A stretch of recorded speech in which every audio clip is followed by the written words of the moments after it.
Equity Summit, breathe. Round of applause for showing up. Thank you guys so much for showing up on a Saturday morning to get information. Clearly this information is very important to you all, and we really do thank you for coming. I am Kashmira Harris, and I am the president of the Racial Equity Early Childhood Provider Council. And I'm so happy to be here amongst people who serve on the council and everyone that has put this together. The Racial Equity Subcommittee team has worked very, very hard for this opportunity and for this space. Thank you to PHMC for giving us this space. We really appreciate you. Thank you for Children's First for being our fiscal sponsors and everyone that has helped put this together. So we're going to get started. It brings me great pleasure to introduce you to the wonderful work being prepared here on behalf of the Racial Equity Early Childhood Provider Council. I hope you are ready for the provocative journey that they are about to give to you on today. For far too long, brown and black providers have sat in the shadows.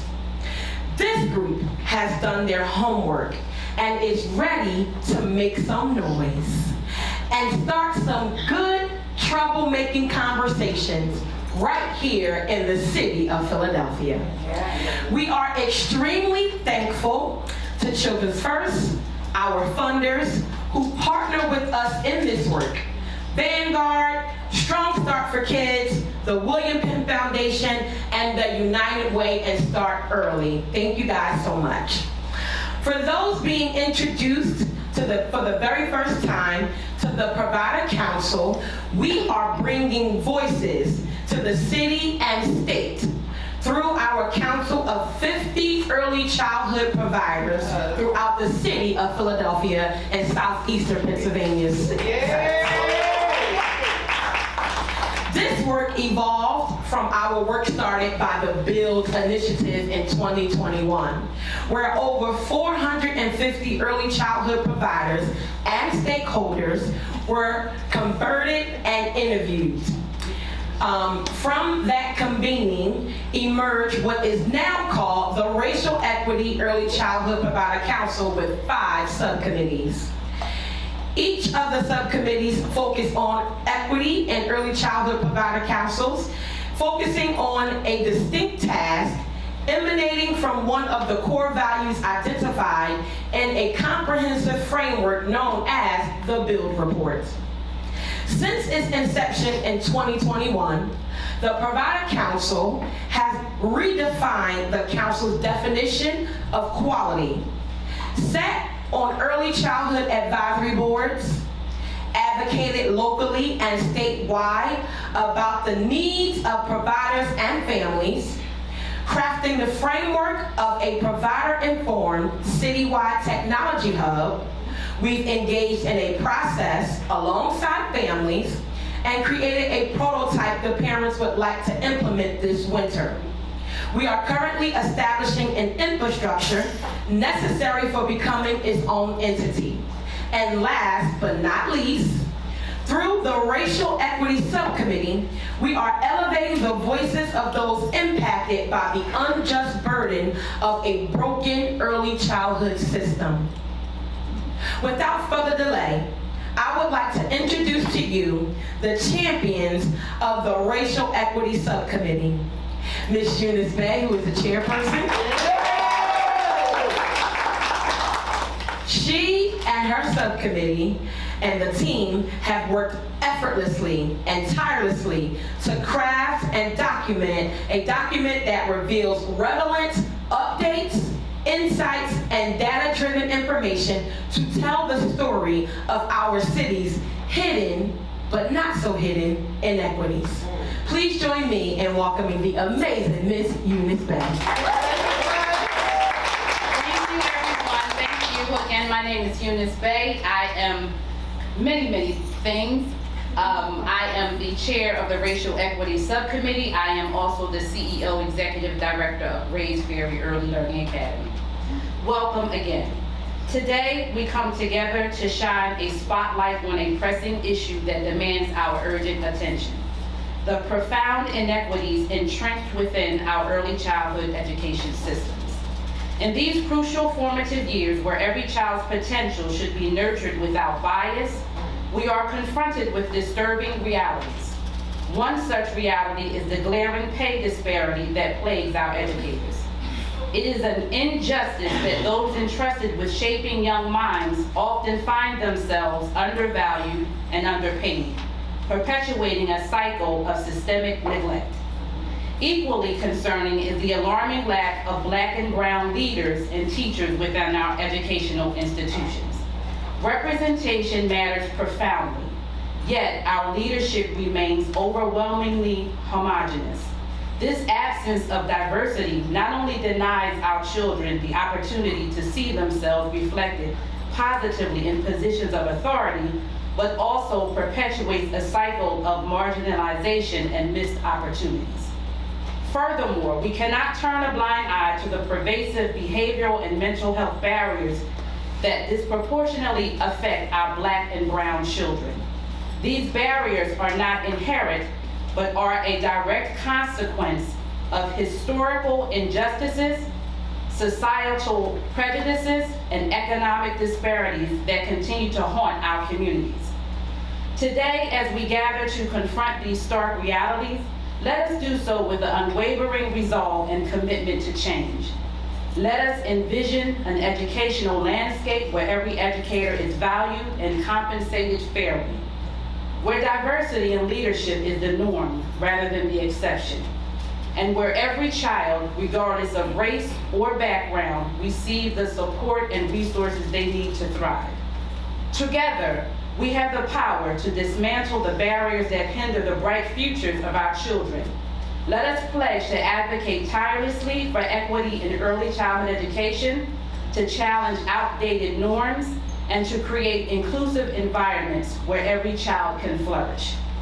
Thank you all for being here today and for your dedication to this critical cause.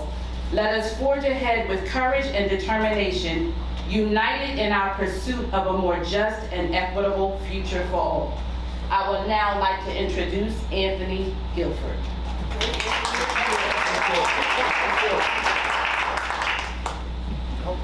Good morning, everyone. So I have the distinguished pleasure of introducing our moderator for today. It gives me great pleasure to introduce this wonderful individual who I call a friend, a colleague, an aunt, confidant, and advisor. She has worked 25 years in the school district of Philadelphia. She was pivotal in terms of opening the GAMP program, one of the key teachers in instrumentally opening the GAMP program that we call, I can't remember, Gerard Academic. Yes, thank you. She worked 28 years with the Greater Philadelphia YMCA. She's currently the president and the executive director for BCDI. Miss Lola Rudney will be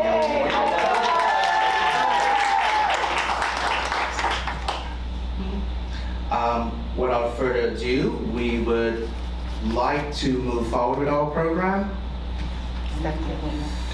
Stephanie, and I'll first like to introduce Stephanie Patana. Thank you. All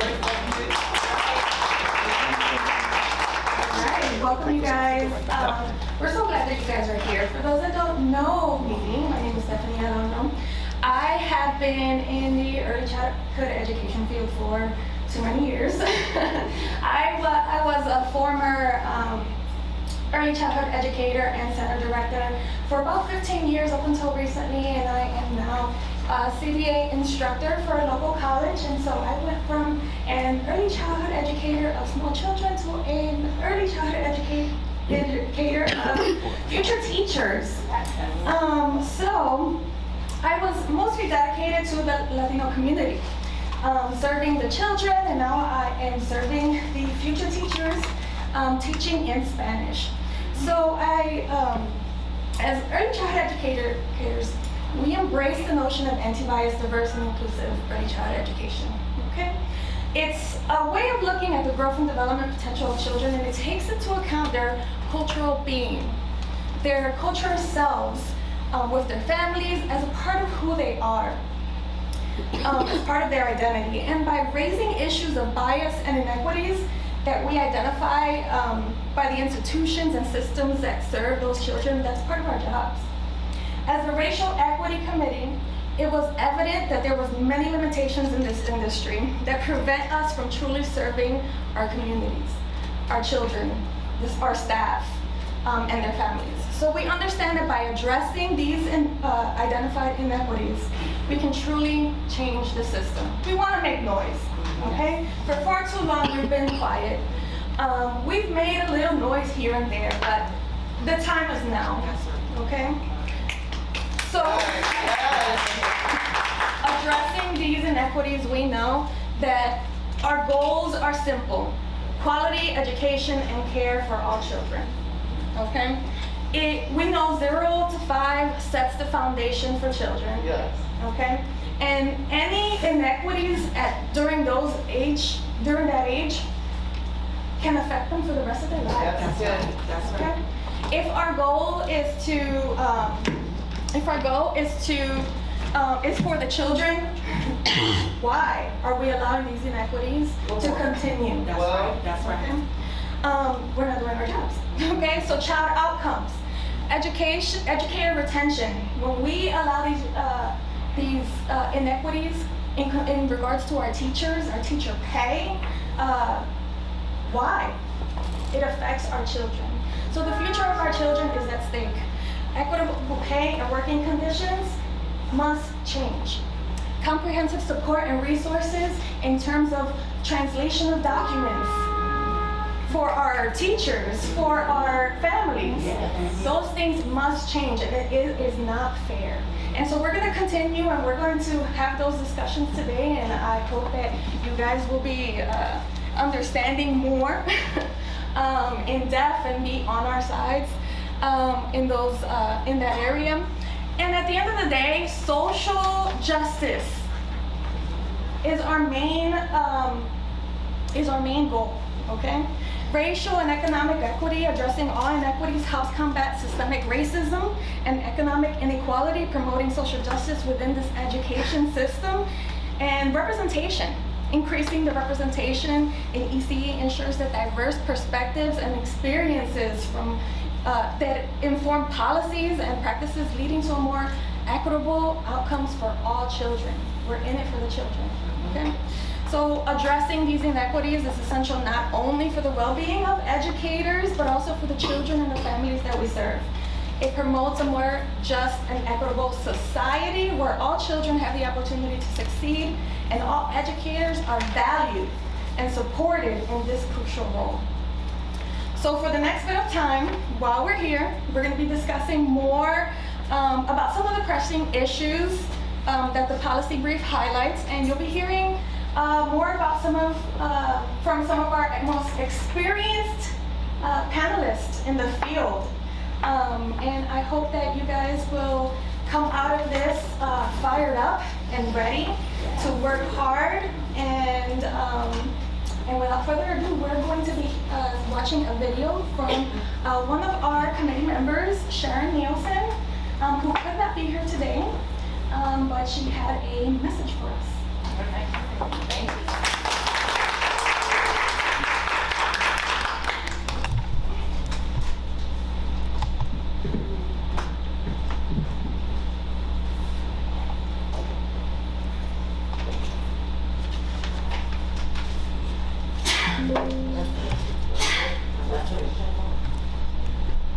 Good morning. My name is Sharon Nelson, and I am the Interim Vice President of the Racial Equity Provider Council. I am also honored to be a member of the Racial Equity Subcommittee. I would like to take this opportunity to thank our legislators, our early childhood providers and stakeholders, families, panelists, and other esteemed guests. Philadelphia has always been one of the birthplaces of freedom, and we have built on that legacy by electing our very first African American woman as mayor. But many of our Black and brown communities are facing barriers to success due to an inequitable and complex system, which is why we are here today.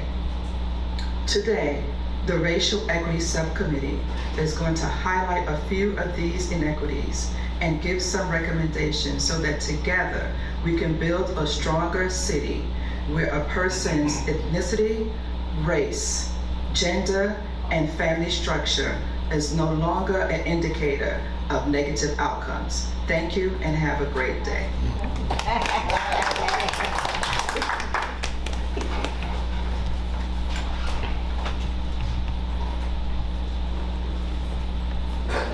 So as we begin, yes, as we begin, what's in front of you is the work that many of us from the Racial Equity Subcommittee has put forth. We will now begin our panel discussion tackling 3 topics. The first topic is compensation. The second topic is equity practices. And the third topic is the lack of Black and brown leadership. Stephanie Adorno will talk about topic number 1, which is compensation. Anthony will talk about equity practices. And I will talk about number 3, which is the lack of Black and brown teacher and leadership representation. Stephanie?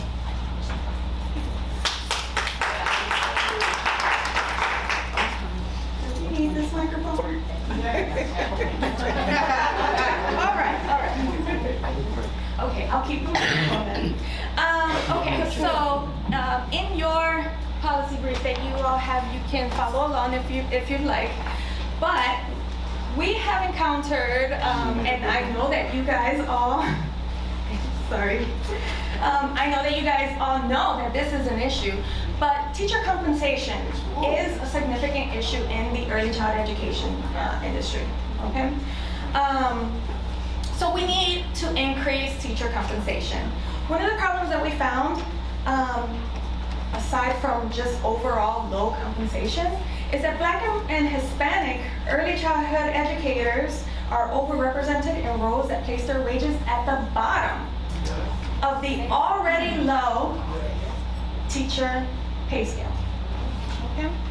So not only are teachers already getting paid low wages, but minority teachers get paid even lower.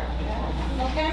So our research found that Black and brown teachers get paid at least $1 or $2 less than white teachers. And infant and toddlers, $1 less, preschool teachers, $2 less than their counterparts. We also found that teacher wages, as compared to elementary kindergarten teachers and elementary teachers with the same degrees, associate's degrees, CDA credentials, associate's degrees, and bachelor's degrees, are getting paid significantly less. Significantly less. That was not me. They're getting paid significantly less than early childhood educators. What does that tell you about how we value our early childhood educators? That's how we're interpreting it. So there is a lack of funding for the people that are working with 0 to 5, children that are 0 to 5. And so if we as a society are telling everybody in the world that 0 to 5 is the most important age, Yes. why are we penalizing the educators that are investing the most in this age?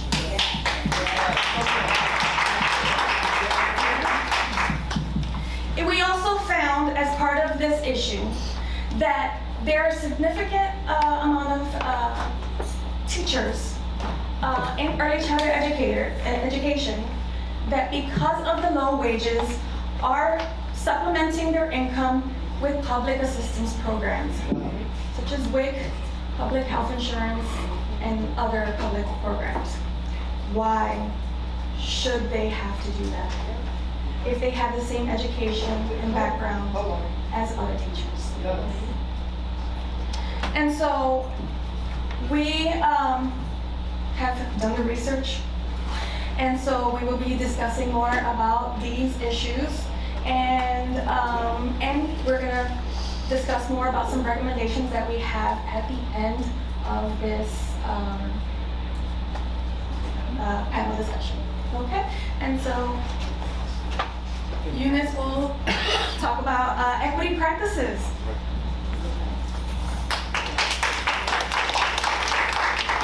Equity practices, what does that look like? Inequitable practices, what does that look like? Examples that we highlight in this brief are as follows. Lack of translation materials. When we look at business owners, directors, many of us receive contracts, we have regulations to follow for centers, particularly 3270, that is only in the English language. That is a barrier for the implementation of successful policies and procedures that should be in place to ensure the health and safety of all, not only children, but as well as staff is maintained.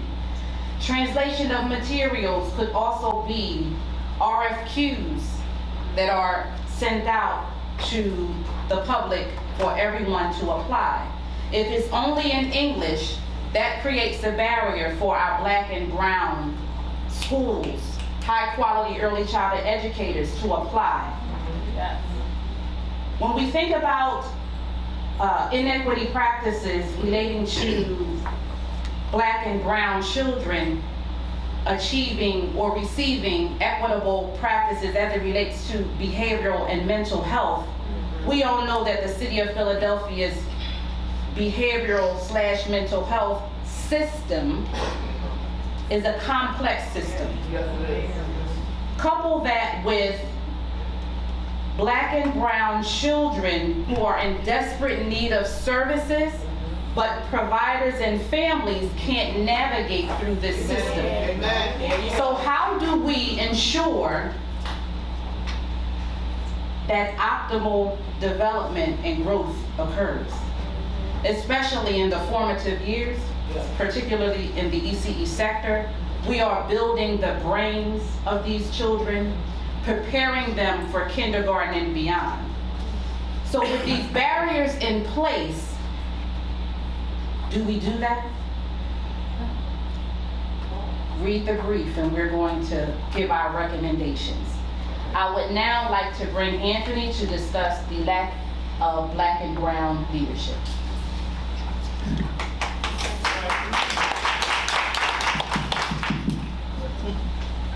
Good morning. So definitely we want to talk about the Black and brown leadership in the field of education. When we look around, how many individuals you see like myself leading organizations in the city of Philadelphia? Individuals like Eunice leading organizations in the city of Philadelphia. Individuals like my friend Stephanie leading organizations in the city of Philadelphia.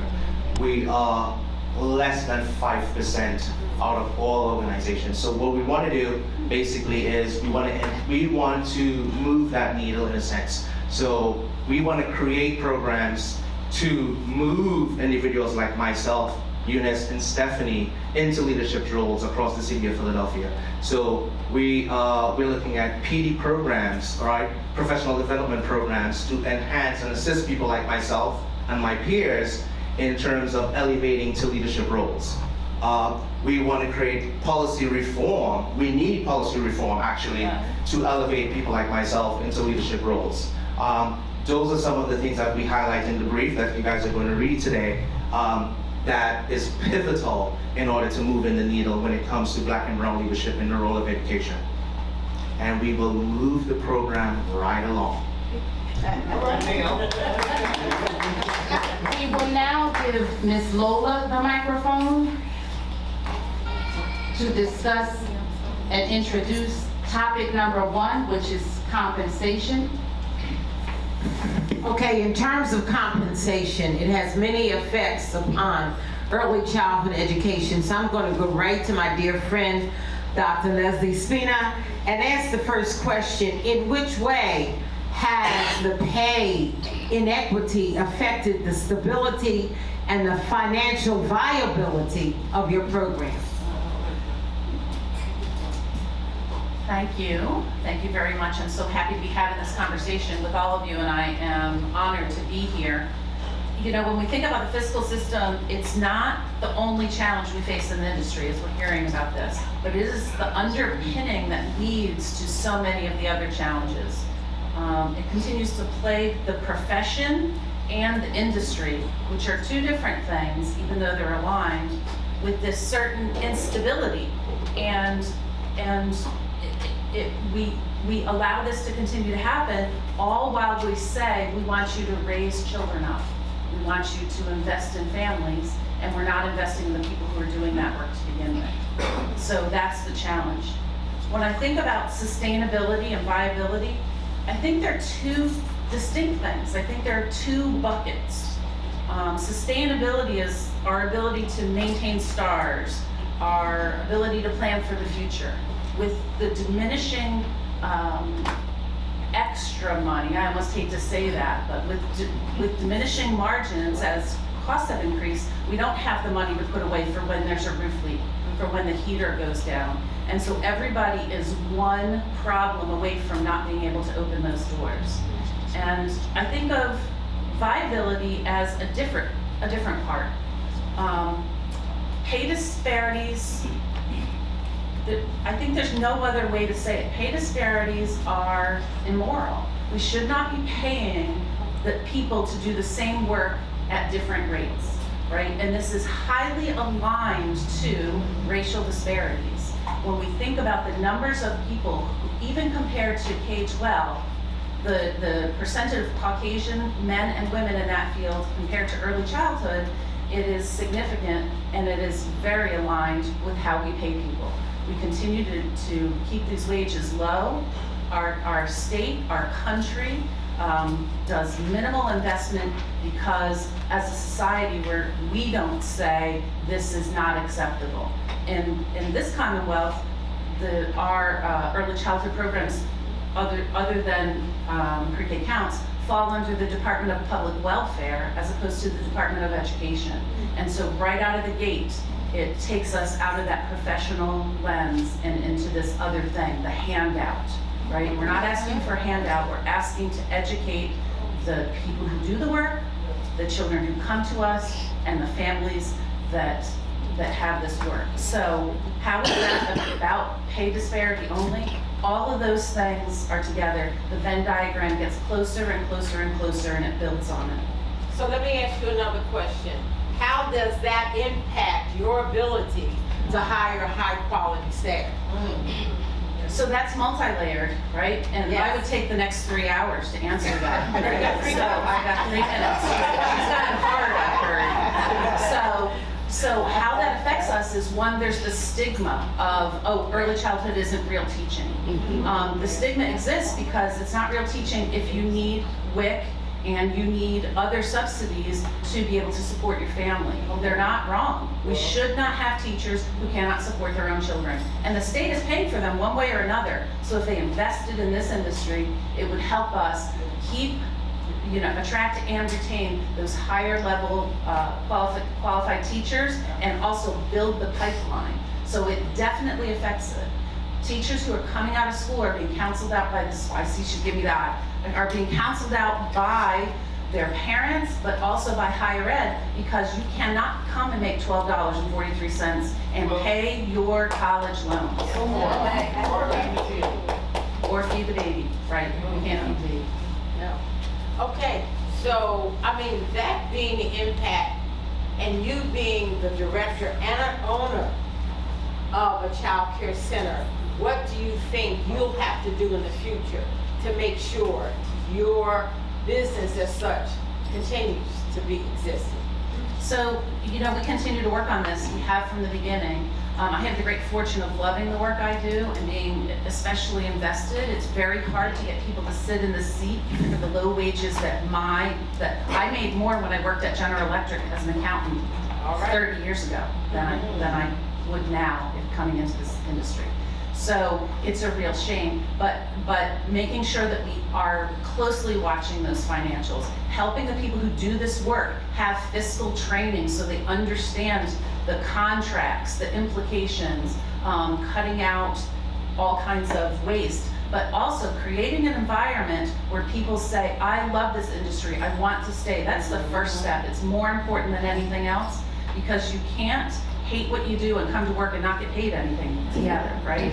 So it's a bitter pill for me to even think of it this way, but I have to have the best environment. I have to have all of the resources available that I can possibly find so that we can get people to say, I don't want to go to K-12 because I have this really great environment here. Thank you. Okay, Ms. Dion Chambers, I'm going to zero in on you with your background in ECE and your work in curriculum. Why is there such a difference between a BA in child development and a BS in elementary education when it comes to salaries? First of all, shouldn't be. Microphone's not on, but I think everybody can hear me, right? Okay, thank you for having me here. I am fired up and excited that we are here to discuss this. I say too long, we talk about it, we need some action, so I feel like this brief is the icing on the cake for us to go out there and do some good work, right? So to answer your question, Lola, is that it shouldn't be, but bottom line, it all comes down to money. That's the bottom line. Another big reason is because early childhood is not on the same level as K through 12, so it should not be K through 12, it should be pre-K or early education to 12th grade. So until we get that respect in early childhood education, I feel like that is always going to be a struggle. Do you think that is also a responsibility of higher ed? Because they do make the degrees and credentials, BA in child development, early childhood, or BS in elementary education, and it's a difference. So it's twofold. I'm gonna piggyback on what my partner in crime said down here. First of all, early childhood is looked basically as welfare, not education. We gotta look. It always comes to the money. It always comes to the money. Where's early childhood education? Where's the systems in place and the powers that be that's supposed to support us trickle down to?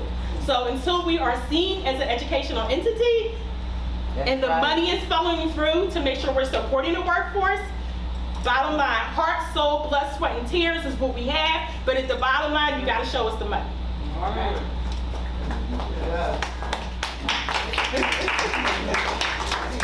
Okay, Ms. Sheba Ming, who is a preschool Head Start teacher with Woodland Academy, how has this discrepancy between the degrees impacted your desire, whether you want to work in preschool environments or elementary school environments? It impacts my mental health, because sometimes I think I'm crazy. But when I go in my classroom and I see them faces, and I know what I do is so important, because I have a chance to impact that blueprint. From that 1 through 5, that's the blueprint of that child, how they see themselves, how they see the world, how they make sense of why they're here. Right. So it's like I go in, put this work in, I look at my counter teachers in the district, I'm like, this is crazy, but I know what I do is important. Yeah. And then it's like, I work longer days, Yes. less days off, Yes. I pay higher premiums in insurance for low quality insurance, and we don't have summers off.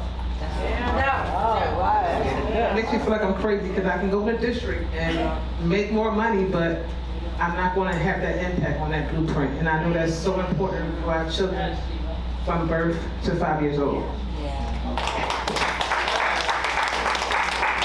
I want each of you to think about this. If you had the power to make a change in our state's budget when it comes to that funding line, what would you like to see in the budget as it refers to compensation for teachers? Leslie? So making it realistic and not funny, and knowing we have a representative in front of us, we always say it comes to having more money in the budget. Yes. But it's not just that. I think we need to really look at this broken system and say, how do we fix it? And I think we start to fix it by holding the industry's hand to getting money that's specifically geared to go to employee salaries and making it accountable so that we can see that we're raising those salaries. That will come with other challenges. That's not a perfect answer, but I think the first thing we have to do is stabilize the women who do this work. Okay. And I mean, there are men who do the work, because I got a son who's a teacher. But it affects women. It seems that 75 to 80% of the workforce in this field is all women, so it does.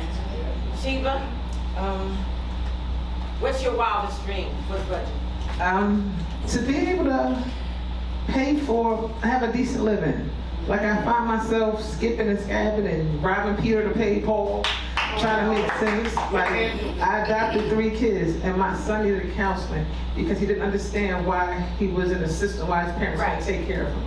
I had to make a decision. Do I pay for counseling because insurance didn't cover it, or do I keep paying for my house? No, that's good. All right. That's real talk. That's real talk. Yeah. Okay, whew, all right, I'm gonna try to do a mini dissertation in 3 minutes, okay? First of all, we need a livable wage, right? There needs to be a comprehensive benefit package for early childhood education, period, teachers, period, across the board, that will put us on that level. While we're advocating and agitating for this, I feel like we had a model for the state to do this, and some places are already doing it. Okay, we need to look at Connecticut, where they have a 401k plan for early childhood educators already. Wow. We need to look at Cincinnati as well, who is also taking money from COVID, and they have already invested money into mental health, which you're talking about. When it comes to the teachers, because we know that the children and the families we service is going through a lot, but by not getting that competition that you're talking about, then we also are having that stressful mental health as well. They took $10,000 out, flipped it and saved it, and as of today have invested $1 million in mental health educators to come into child care centers and provide training and services for the ECE field. So that is definitely needed as well. Another thing is we need some type of system where we're looked at as a profession, okay? Yeah. K through 12 have it, where's preschool? And it's not about being recognized just to get our discounts in the stores. It's about being recognized as a profession. Because for me, when I started as a preschool teacher, taking $20, $50 out of my paycheck every week to make sure that I'm providing that high quality was a big deficit for me as well, right? You gotta pay Peter to pay Paul $1 out of 15 cents, what we always do, right? Which is ridiculous, right? Another thing that we need to do is to make sure that we are partnering with other cities that are implementing these things that we need for the workforce. Did I get it all in? Oh, one more thing that is really, really important. When it comes to the compensation, yes, we want the state to do it, but we got to look at what we can do now. I'm trying not to be a rebel, but the rebel is in me, because once we do it, the state will do it. Right? Okay. So the District of Columbia has already set aside funding where on a yearly scale, there's $14,000 increase in early childhood education teachers' pay. $14,000, that's a lot, right? That's speaking again. So a lot of the stuff is already being done. We got to stop working in silo and work together and reach out. This stuff is happening. I'm working with PA Keys and US Massachusetts for Leading for Change in early education. Let's pull together. There's work being done out here, and we can really get this to move pivot forward and get rid of these equities, because we already know, let's be honest, the DEI is going away. It should be something that's implemented organically and naturally, but it's not, so it's up to us to do it, right? Once they do it, then maybe they'll get some funding. It'd be nice if we could work together and they can create on what we built, but it's not going to happen until we do the work.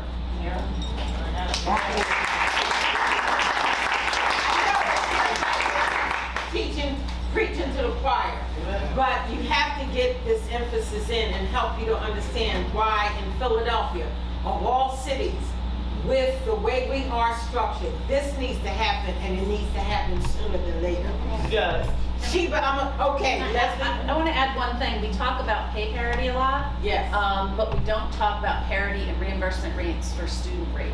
And so if we look at what we reimburse for students in the K-12 system versus what we reimburse in preschool, it is significantly vastly different. That is just true. You see, this is fire. This is fire.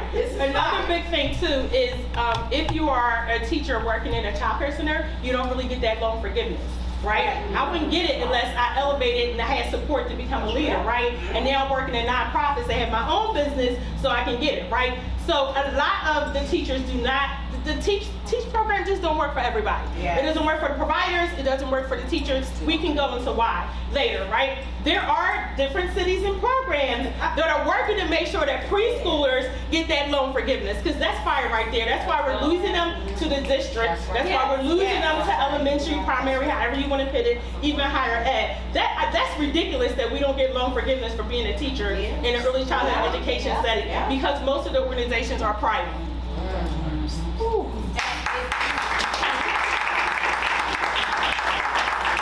And it's such a shame because if it wasn't for preschool, there would be no elementary. Right. Now, I'm dating myself, but I came up when we didn't have Head Start, we had Get Set. How many people?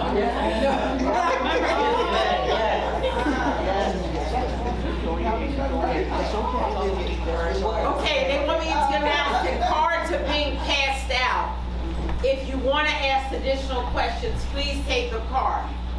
But looking at Get Set, even back then, when I started working with the school district, I could tell where the students were coming from and whether they came from sitting at home with auntie or grandma, and it wasn't like we have it now.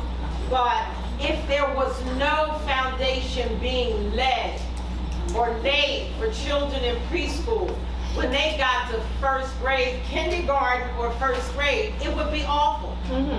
Let's not talk about being able to sing the alphabet. Could you even say the letters of the alphabet? They need preschool to make elementary years successful. Why isn't that understood?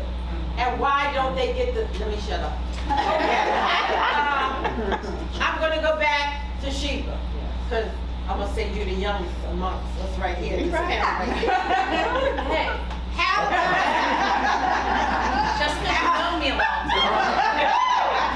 how does this affect your thoughts about even retiring and being financially stable when you retire? I did a slideshow for that. Oh, okay.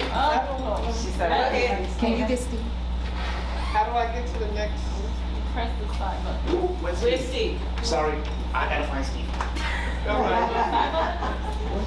And just thinking about someone in her position who has a lower pay scale that she's receiving than in an elementary setting or a public school.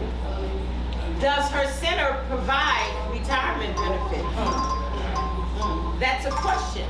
And Leslie, you say you do? Since they're waiting. Okay. So we do, and what's unfortunate is less than 10% of my employees take advantage of it because they can't afford to take even that pre-tax money, even though it's a match and there's free money. That is the difference between having meat during the week or not having meat during the week. Right. So pardon? Have you ever thought about merging organizations to help shared services? Increasing the teacher's pay when you merge? Is that possible? If you merge an organization, does the teacher's pay go up? Not that I know of. Because I'm thinking like if it's like one larger child care provider, then Yes, so what's interesting is my rates are Leslie, high. can I just stop you? Yep. Thank you, Mr. Anthony. I'm We're sorry. gonna get back to Go you. back to- But we're gonna go back to Sheba. thank you. But we're gonna come back to that. All right, this is my monthly income after taxes, and believe it or not, I still end up owing taxes because I'm still not paying enough. I don't understand that. Wow. And out of this, my 401k come out, so they already took out 160. So this is what I'm bringing home. I do own my house, but I had to do some repairs, so I'm paying back on that, and that's where that comes from. My homeowner insurance is crazy. They say because my roof is flat, I have to pay more insurance. My utilities, the utilities went up in Pennsylvania, as well as all the insurance in Pennsylvania. Yes. My car note, car insurance, food, and that's if I'm buying. My son get mad because I ain't buying Frost Flake with the tiger.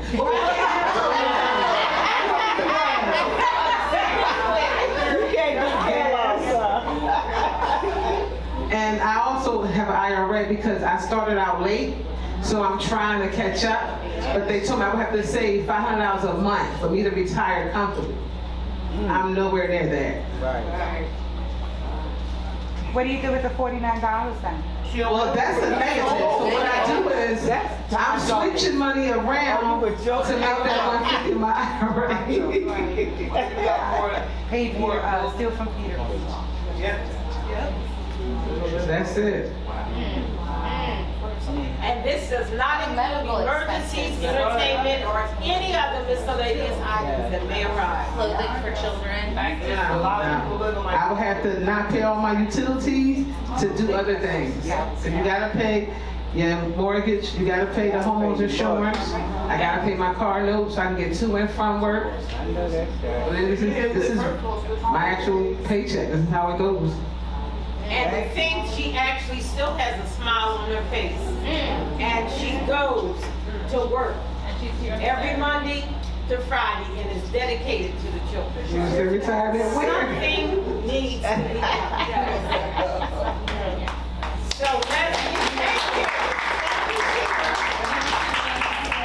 So Leslie and Mr. Anthony, Councilman Phillips. hi. You want to address Leslie? Yeah, I did. Hi everyone, I'm Anthony Phillips from Philadelphia City Council. Just want to say thank you so much for doing this. It's been enlightening.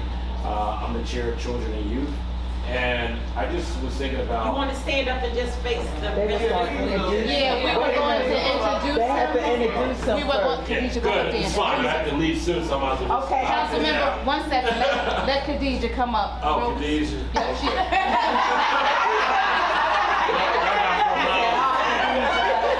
Yeah, she wanted to introduce. There you go. All right. Man, Anthony, I really want to thank you. I know Anthony, it's my honor to introduce Anthony. I know Anthony he's a good friend. He was a chairperson. I met him when he was the staffer for my girl Sherelle Park at our new mayor. So that's how far me and Anthony is friends. And plus, he's my city council person in District 9. So, Anthony, we really, in these conversations, I'm so glad you're here because we had this conversation. How often, Anthony? A lot. I'm always on the phone with him, telling him all of this. So I'm glad he had the opportunity to be in front of us and witness everything I be blowing his ear off with. All right. Yeah. So, I'm just happy that there's a I didn't even know this council existed. You know. Yes. So this is really good to know. and we want to thank you also for increasing the budget for Philly Pre-K. So now I give you the mic. Oh, this is great. Thank you, Ms. Khadijah. Khadijah is certainly an advocate. I will say that if it wasn't for her, I don't know how much I would spend time thinking about this all the time. So I want to say thank you for helping me keep this at the forefront of my mind. Right. So one of the things that comes to mind as I'm listening is it is a tragedy that the pay is so low. And I'm thinking of my head is spinning of like how the city of Philadelphia can supplement some of the funding that the state doesn't get, and how can we help our child care providers, live, because this is incredible, right? The second thing that's coming to my mind is like, ways in which child care providers can partner up together to maybe, further, increase resources to one center. And that's unfortunate because it's like, everyone has their different unique styles, but at the end of the day, I'm thinking about like, how do we make sure that teachers are benefiting from this experience as much as possible? And I think that's going to be huge. But also the next thing I'm also thinking about is the fact that we do need strong advocacy going into the state level, and I think that Ms. Khadijah does a good job at this at her child care centers, whereas all the parents there have to be registered to vote and they have to be voting. Okay, so I know that's hard to tell someone to do, but to be honest with you, the more you all educate your parents about this inequity, the better outcomes we can get, where people are starting to see wait a minute, the parents in my community are hearing that their child's educators are struggling and they're asking for stuff. That's a lot of leeway, right, when it comes to pushing, folks in the elected side to do work. I'm a person that, whether or not you are a registered voter or not, I'm going to do work for you, right? Because at the end of the day, we're here to serve you. But that is not most elected officials in the city of Philadelphia or beyond. And if you all have to find a way to mobilize your parents the same way Ms. Khadijah does, because then if they're constantly getting phone calls and messages about this, it becomes more of an empowering experience. So I think that this council, I think that should be one of the objectives that y'all work on and figure out how to do that, because that is going to change the ball game for all of them. All right. But other than that, I just wanted to listen as much as possible. But Dr. Smith, if anyone has any answers to that question, that would be great. And also, I was thinking about this whole presentation you just did. My God, amazing. And the thing is that I always tell people I love to do this work, and I would do it as a volunteer, as a city council person. But at the end of the day, you need to make your ends meet. And that's not. And so for us to be in a position where folks are living, and then you're just making it, and you're doing your passion, that's not right. So we got to work on that as much as possible. But while I'm here, I'm also curious to hear anything else that our city can do, because when she said the District of Columbia was doing something, my mind is spinning, and I'm trying to figure out what are they doing that we can be doing. So let's, we're going to do something with Day Without Child Care work next year. Absolutely. And I want to thank Anthony Phillips. I've been talking to him about it. He was like, Khadijah, this is next year. You talking about May? I said, I'm starting early. And he's going to be the chairperson. He's on the education committee, and he's going to make sure that every city council person vote to make this happen. Right, Anthony?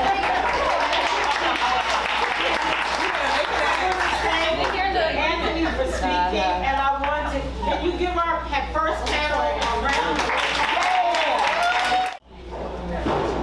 What it means when there's a lack of funding to support equity and diversity activities.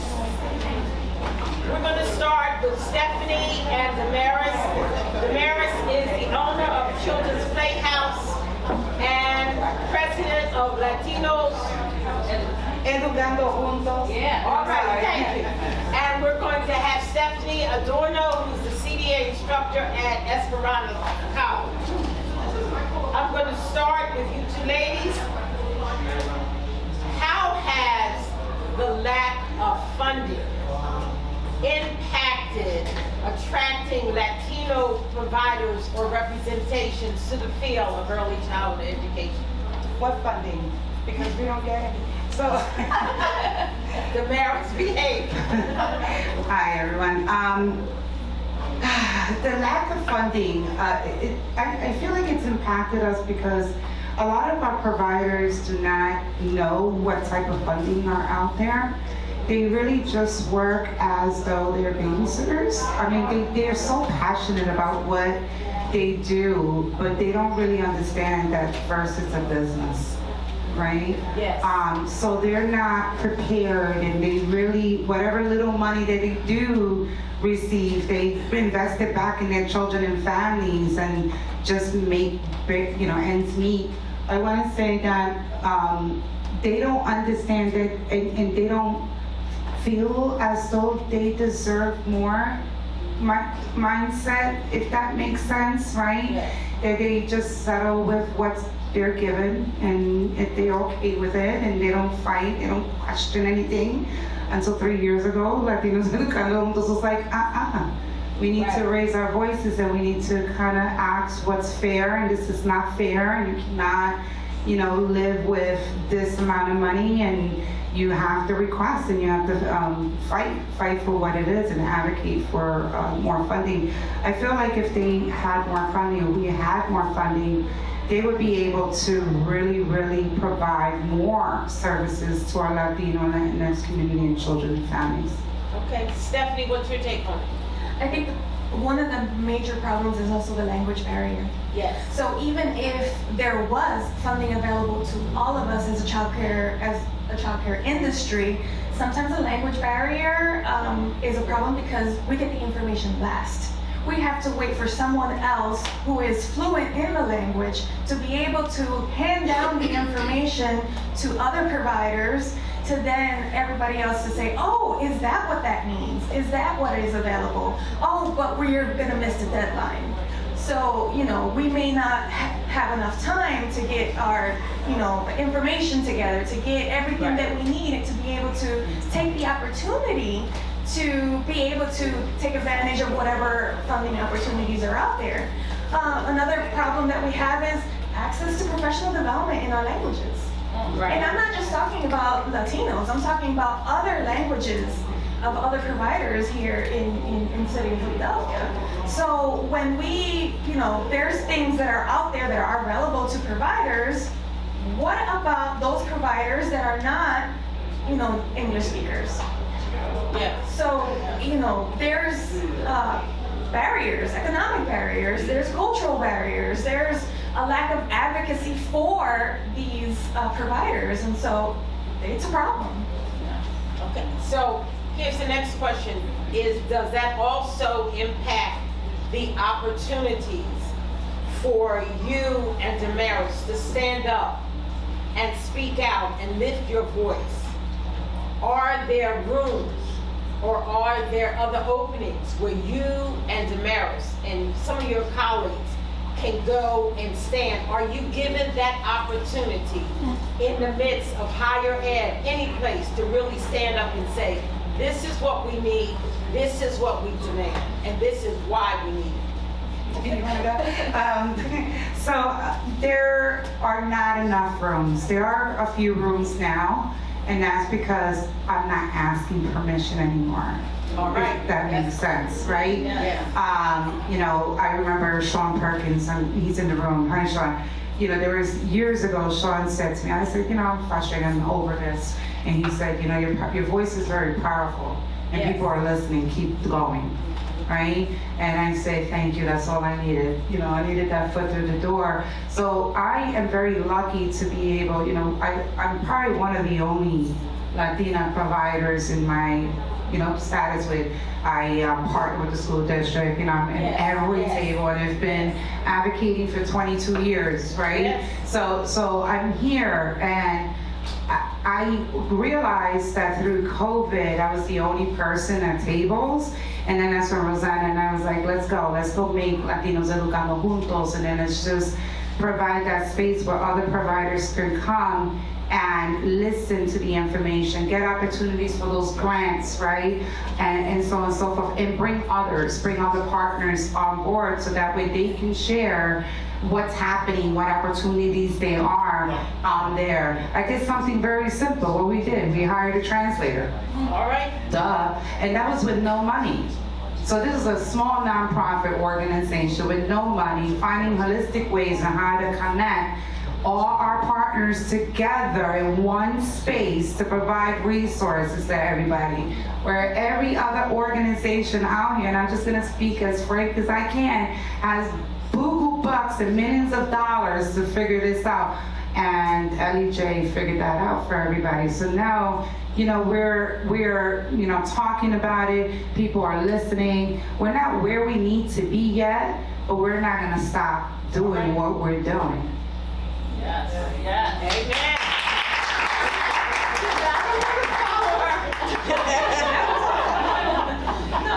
I just want to reiterate, the tables are not open to us. You just have to make a place for yourself, okay? Otherwise, change will never come. I come from a different perspective. She's been in this field for many, many years. Very, very, accomplished woman. I'm very happy to be sitting next to her. I owned a child care center for, many years. I sold my program. After pandemic, there was a problem with staffing. There's this huge staffing shortage, right? I served the Latino community and the Latino families. There was a staffing shortage. But I saw a problem with not having enough resources for Latino teachers, providers who wanted to become professionals. So I sold my program, and I'm dedicated to now bringing up these teachers, people who want to become professionals, but there's not enough people out there to lead them in the correct way, to create that fire and that passion. Okay, there's not enough Spanish providers, and I think Ms. Damaris can actually talk about that, because she also runs an organization that teaches other Spanish-speaking teachers. And so that's what I dedicate my time to right now, is teaching other teachers in Spanish.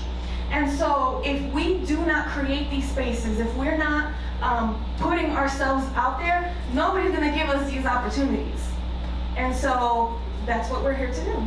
And if there's no tables out there for us unless we bring our chairs with us. And bring your tape. And your chair. And the other issue I do know is that the translation of materials like DHS regulations, how can they expect our Latino population to understand them if there's no translation that they can relate to as to this is what I need to do. This is how I need to keep my records. This is how I need to have my parent form, etc., etc. I see. No, I want Stephanie to talk. Go ahead. Okay, so obviously, we can't do our jobs correctly if we don't know what we're doing, right? So as early child providers, one of the basic things is to learn regulations. Okay, imagine trying to do that if you can't read the regulations. So as Spanish-speaking providers, that's the most basic thing. Right. In my experience as a, child care provider, compliance challenges. How am I expected to remain in compliance if I don't understand the regulations in the language that I can understand, or teach my staff, who don't understand the language, or inform parents and families about the regulations, okay? It could jeopardize our licensing, which then leads to closures of facilities and then a lack of providers in a community that serves the Latino community, right? Can you even get your license in Spanish? It's in English. It's in English. Here is another issue. I'm sorry. Go for it. Here's another thing. I teach teachers in Spanish. How do you expect me to teach teachers in Spanish if the regulations are not in Spanish, right? So here's something that I did on my own, not allowed. I translated it for myself. Available, the regulations. Not allowed. Wow. It's not legally. It's not legally allowed. I put a disclaimer that said, this is for in-class purposes only. This is not state approved. Do not use this outside of the classroom. This is just for us. And so this is how I teach, because I have to do my job and properly inform my students about what is allowed and not allowed. How do you expect me to be able to allow teachers to learn the correct way if this material is not provided, right? Why do I have to do that? Yeah, why? We went to, so I teach as well, to be a coursework and leadership courses and everything in English and Spanish, and we were out here looking on throughout whole Pennsylvania materials that would be able to really support our teachers what they need. I flew to Puerto Rico went to Mexico. That's where I got stuff to bring back for our teachers, because it's not accessible in Philadelphia. Now, if you look, there is an increase of Latinx teachers in Philadelphia, right? We want them to be successful, we want them to be high quality, but we're not going to give you the materials, we're not going to do anything, we're going to sanction you, we're not going to pay you, right? Because you don't even have a CDA. You can't go into college because you don't understand the content. You can't do anything else because you don't speak well enough English. I told them, you know, this is the back to that money component. Yes, it is. You know, I want to just revisit that, because, you know, you can't you can't expect providers or teachers to do things when you're not giving them not only that translation, but definitely the funding. So we do the ESL coursework, give them that, give them the CDA, give them some buffers right before they go into college, right? To go into a field that, by the way, is low paid, right? But they want to be in this field, just like Shiva. You are my idol. Thank you so much. Are you going to go back to you? You are amazing, and we thank you, okay? And that was it. That was my wrap up. I saw, because they were like, you talk too much, man. All right, thank you. We're going to move on to issues around mental health funding and support in early childhood education and resources, starting with Ms. Eunice Bay. Eunice, what barriers or difficulties have you as a center director encountered in accessing or getting the support that you need for the children in your center and or their parents even, and especially having come out of the pandemic? I only had 5 minutes. Coming out of the pandemic, I immediately saw that there was a huge increase in children enrolling in our programs who, one, have not been diagnosed, have not received an eval, right? We received their child health report, which is left blank under the section that reads or asks, are there any developmental delays, right? So we get the paperwork, we're like, okay, this child is not in need of early intervention or outside behavioral and mental health services. However, a lot of times it's day one, right? Going back to the professionalizing the field, right? We as educators, we know when there is a delay, whether it's language, whether it's social and emotional. We do the ages and stages.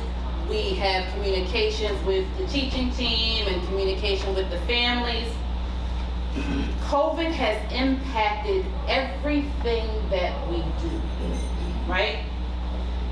Families are overwhelmed.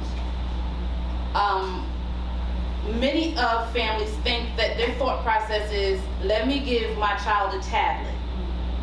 They don't understand the amount of time, screen time children should have. Right. So children are at home not communicating. They're not expressing their wants. They're not expressing their fears. They're not expressing their thoughts or desires or pain or hurt, anything. So children are enrolled in my program. Thankfully, I pulled up a chair to many tables, right? After not being invited, but I said, Eunice Bay, I have something to say. All right. So I invited partners like Elwin into the program, had many conversations with leadership, many of whom are here today, and I said, this is not only a problem for Grace Ferry Early Learning Academy. I'm speaking to you as a CEO, owner of Grace Ferry Early Learning Academy. I'm also speaking to you as a representative of the voice of ECE. I'm also speaking to you as someone who cares for the successful outcomes of children. The ECE sector needs help. In the city of Philadelphia, we understand the system the early intervention / behavioral health system is on system overload. We have to all acknowledge that. Once we acknowledge that, then we can say, how can we collectively, collaboratively strategize in a way that we can't keep doing the same thing because we will continue to get the same results. Yes. Right? Our conversations should be different. Our interactions with each other should be different. It shouldn't be, I'm very thankful to our partners, right? This is not pointing the fingers. This is us showing the inequities that exist and giving our recommendations. Like I've told my partners who have visited my programs, I said there shouldn't exist working in silos, L1 conversations over here, CBH conversations over here, DBIDS conversations over here, PHL pre-K conversations over here, school district conversations over here, ECE sector conversations over here, right? Right. Advocacy organizations here, maybe not here. There are conversations, there is exclusions of leadership sitting at the table that can tell you best what our children deserve, need, and require to be successful in kindergarten and beyond. Yes. Let's go back. Before they get to kindergarten, they're currently enrolled in our program who many have developmental delays, social and emotional disturbances, challenging behaviors. Challenging behaviors can be defined as a child implementing or distributing, not distributing, but showing self-injurious behaviors, banging the head, throwing himself or herself on the floor, eloping.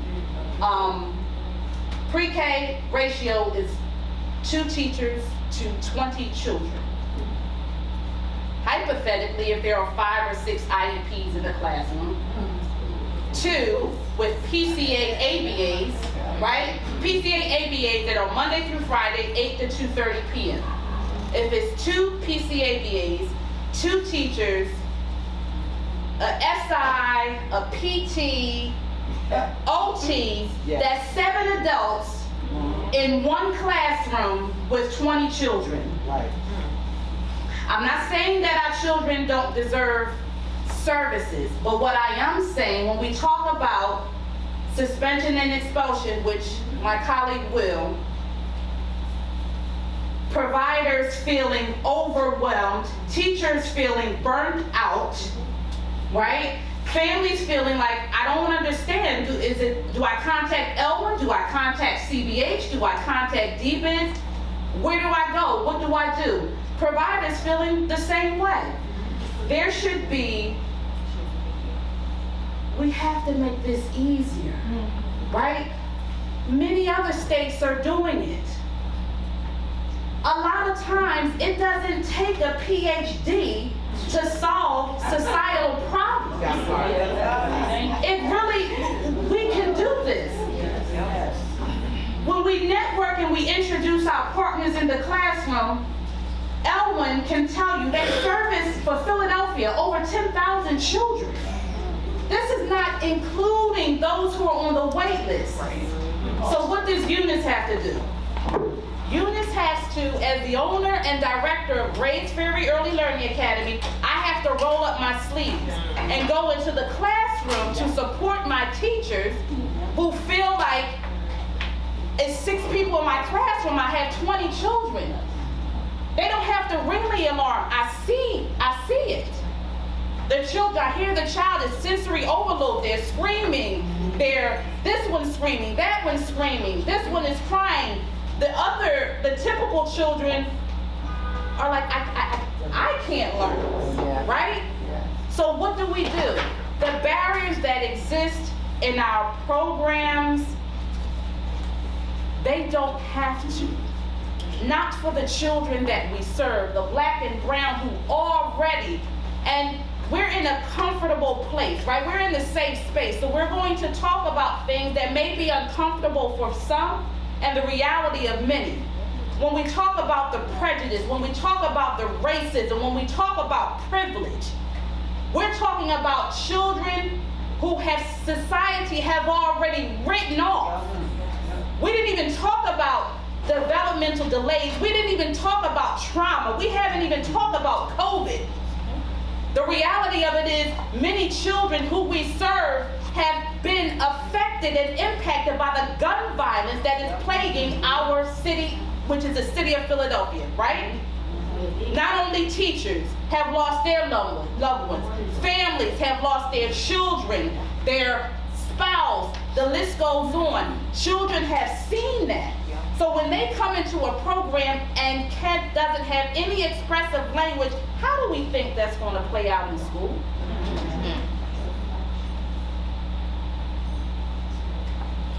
We have recommendations. Stay tuned.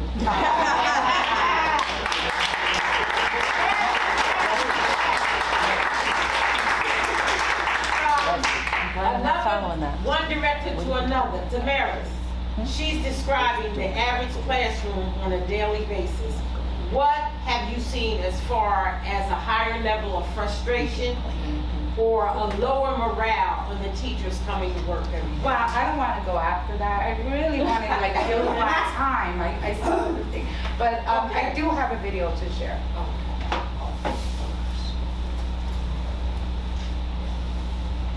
So you know how they say pictures are worth 1,000 words? So this is going to be worth 1,000,000 words. So this is the video of one of our teachers.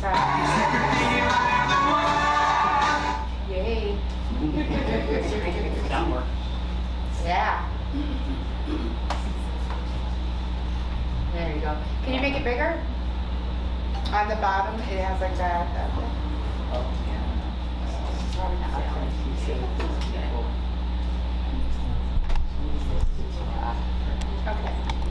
You can just go ahead, be with for the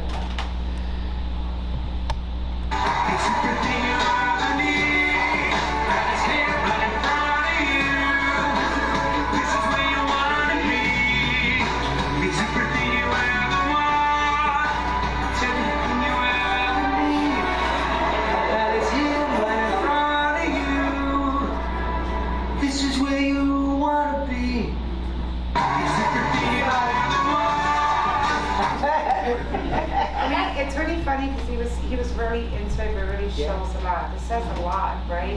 Those teachers come in, they're really excited. They're decorating their rooms, they're getting their classrooms ready. They feel like their children are going to come in. They're going to be partners with the families. They're going to do all this great stuff. And then they walk in, and then there's 7, 8 IEP children or children waiting for services that are not coming fast enough or never come, right? And then we expect them to take care of it. Give me some ABC reports. Don't come to me to complain. I need this. What are you doing with this? Like, we're always badgering them. Then I have to remind myself, these teachers don't get this in school. No. They don't cover this in school. So we call for help, and we call for coaches, and we call for all this stuff. We need support. We need our teachers to support. Then we get coaches that come into our classrooms that do not know what they're talking about. They're brand new to the field. They don't even know. They just read it off of whatever was given to them. Say, do this. I'll be back in a month if they're lucky. And then the teacher is like, I'm over it. I don't get paid enough for this. I'm going to the school district. And I'm like, when you go to the school district, you're gonna have the same challenging behavior. But the same supports, but maybe not, right? Because at the school district level, at least it's internal, right? They have money to play with. We don't have money to play with. So what happens? I lose a teacher. Actually, this teacher went to the school district. Oh. He was with me for 3 years. Okay? An amazing teacher. Went to the school district because he was burned out, right? So there's other traumas too that I want to talk about a little bit and just add in there. I had a teacher, a child that came in, and I shared this at a school district meeting in September, second year child that came in through PHL Pre-K, PHL Pre-K family, mom and dad amazing. Dad walks in September, drops off his son, says, I'll see you later, daddy'll be back. Daddy's gonna go home. Daddy went home and committed suicide. Okay, so we had a very typical child. which obviously needed a lot of support, so needed everything, all this sort of stuff. He started exhibiting challenging behaviors. I could not get this child any services, any help until May. May, we're talking about September. Okay? This child went into kindergarten. I pray for him every day. Because I know that he did not get the supports that he needed. We failed this child. We failed that family. I had a teacher that committed suicide in October. Right? So we're looking at the traumas in September. We're looking at the traumas in October. And plus, I want my staff to deal with all that because they have to. Because we cannot do anything else. We have to service these children and families. We're going to bring in whatever supports we can find. Thank you, Dion. Because that's who I reach out to. Because nobody has this. Nobody thinks about the teachers and what they're going through, right? The impacts that it has on them. And so now we are forcing these families, these teachers to deal with all of this with no supports and nobody to help them. I have PBIS in my building. We've done PBIS until we're blue in the face, honestly. And we're gonna have them again. I called Dion and say, hey, pull out Kara's kit. I don't care, pull it out. We need it, right? Let's try to hire some folks, some additional people to come into the classroom. But I can't hire additional people because I have to spend my money on recruiting new people because I just lost another staff member. You see the big circle that we're in, right? Or I just calculated how much money I spent on coaching assistants and PD on my teachers, and it is ridiculous. I could create 2 jobs with the money that I spent. 2 jobs, and we're still not getting extra funding to support.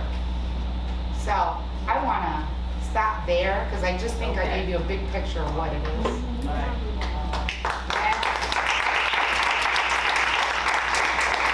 That is a situation where even you as a director need prayer for yourself. Yes. Yes. You really do. I took off, by the way. I don't know if you guys saw it. This is my lay back. But I had to lay back because I was like, I say, I'm going to die. And I'm going to say this because I said it out loud yesterday at a meeting. Somebody asked me, are you, looking to retire and your daughter's taking over? For those of you that don't know, my daughter has, she's one of our directors. And I said, why would I wish this on my daughter? I wouldn't wish this on my worst enemy. When I retire, I will retire. And probably pivot into another role, still supporting children and families, but child care is not it. And I'm saying this openly. I will not put my daughter through this. I would not. And that's sad. That is. That's really sad for me to say for a business that I've had over 20 years, the service I've done for the community over 20 years. I don't wish that on my kids. Because I lost a lot. A lot of time with my own families, a lot of sleepless nights. I was up to 4 o'clock, Leslie, 3 o'clock in the morning, figuring out when we're gonna get paid. Come on. I don't want that for my kids. There's still hope on the horizon. Well, I hope and this is why we're here, right? Because we're gonna advocate, we're gonna have to do something hard, and it's not the same type of advocacy. No. We're tired of the same advocacy, the same ask, and nothing being done. We have to move different, because the world is different. Yes, we do. And given that state of what the world is looking at now, Dr. Stephanie Blake, why is there such a high rate of expulsion and suspension in preschool programs? Well, you heard it right here from Eunice and Damaris. Yeah. These are first-hand accounts, right? So right now we're looking at and talking to parents and providers of what's happening. So I was a teacher, I was a provider, and honestly not much has changed. We may have a few more supports for the state, but a lot of people don't even know about the state has to offer. So we've been working on a project, it's 3 years, it's gonna be a 3-year project, but we're in year 2. And talking to providers, it has been a challenge, and COVID exacerbated it. So now I am up facing the challenge between, do I keep my teacher or do I keep my student? And as you all heard, it's very difficult to find teachers. And it's even harder to find high quality teachers who have what you need, who can deal with some of the behaviors as we're talking about. Why am I gonna put up with this for little money? And I'm getting more money if I go to Chick-fil-A or Walmart. I don't have to get kicked, pushed, hit, toys thrown at me. So, you know what providers are faced with? I have to suspend or expel these children, right? Unfortunately, we hear these stories. There is no quantitative data. There is no data. We do not know how many children are really being suspended or expelled. Wow. We hear enough of these stories. I know you just talk to any provider in the room, say, yes, I had to suspend a child. Yes, I had to expel a child. But we don't know how many. And we know it's affecting our community and our kids. And our kids, this environment is the most secure and safe place that they need. But we don't know how to support these children, right? Or we don't have the resources to support these children. Internally, when talking to providers, they capture the data. They'll say, you know, yeah, I did have to suspend or expel. I do have my little notebook, but who knows about it? Nobody knows that you had to suspend or expel 2 or 3 children that year because trying to work with mom, unfortunately, mom was unable to come to the meetings or wasn't an active participant. So I had no choice. Or we did everything we could. We couldn't get Elwyn to come in when they were supposed to. And unfortunately, still I had to suspend or expel because, again, I'm faced with keeping the teacher or losing the kid.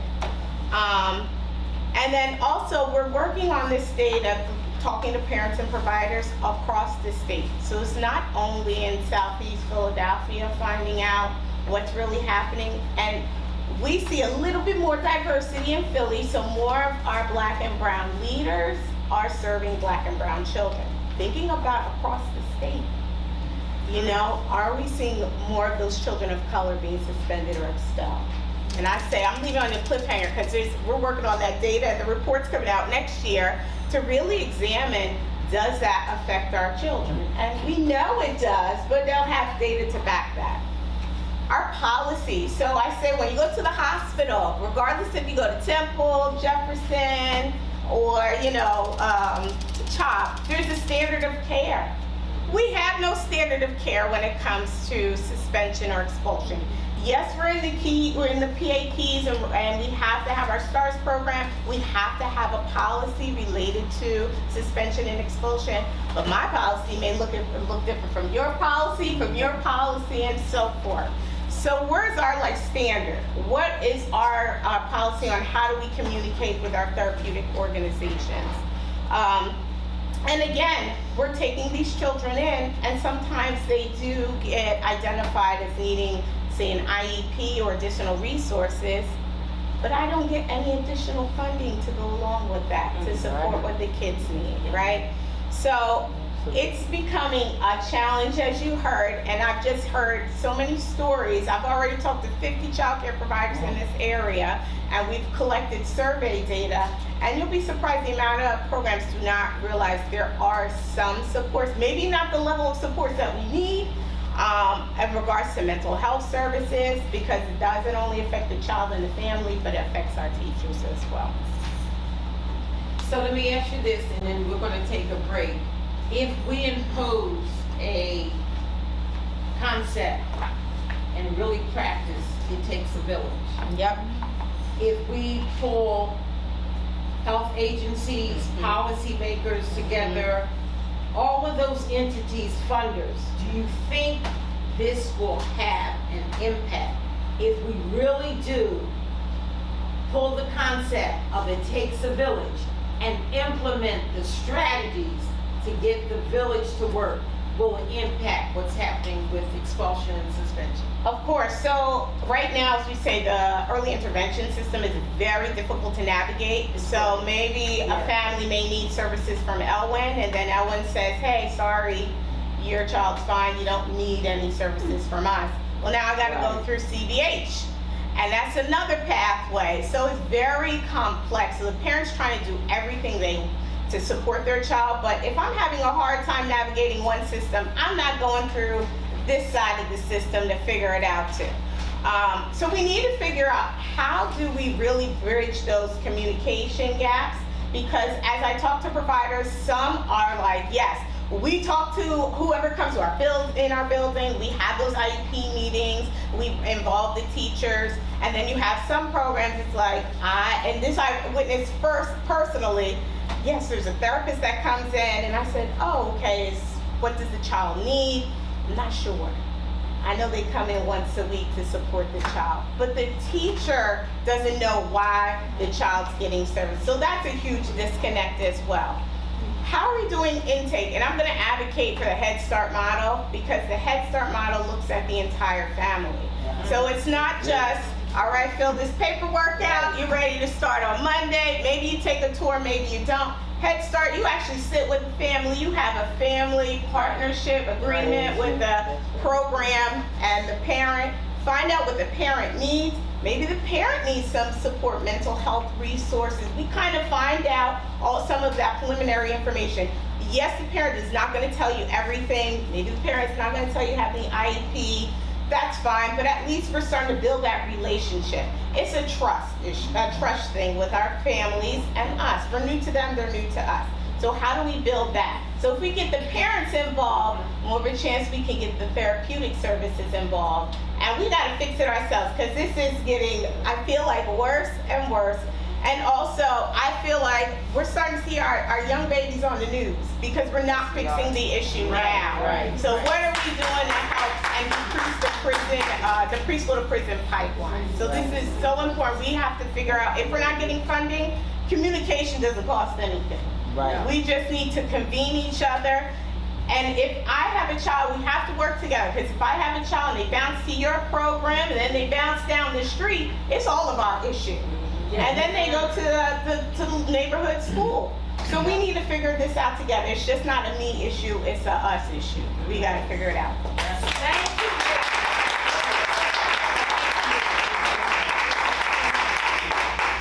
So I have one announcement. So I think there's a kit. I don't know where it went. It's right in there. Oh, there we go. So before, on your way out, you get a Eat Around the Clock kit that was donated. So please take one. It's about good food choices, and this is free. So please make sure you take one on your way out, okay? Thank you. How much is the break? 5 minutes. Fairy tale, mirror, mirror on the wall, who's the fairest of them all? But this section is mirror, mirror on the wall. Where do I see myself represented? In the black and brown representation of working with our children. We have with us Mr. Lewis Mason and Dr. Gabadon. I'm trying to make sure I pronounce her name correctly. I remember being in schools and sometimes having my Asian and Italian students and not being able to pronounce their names right. So I always took care.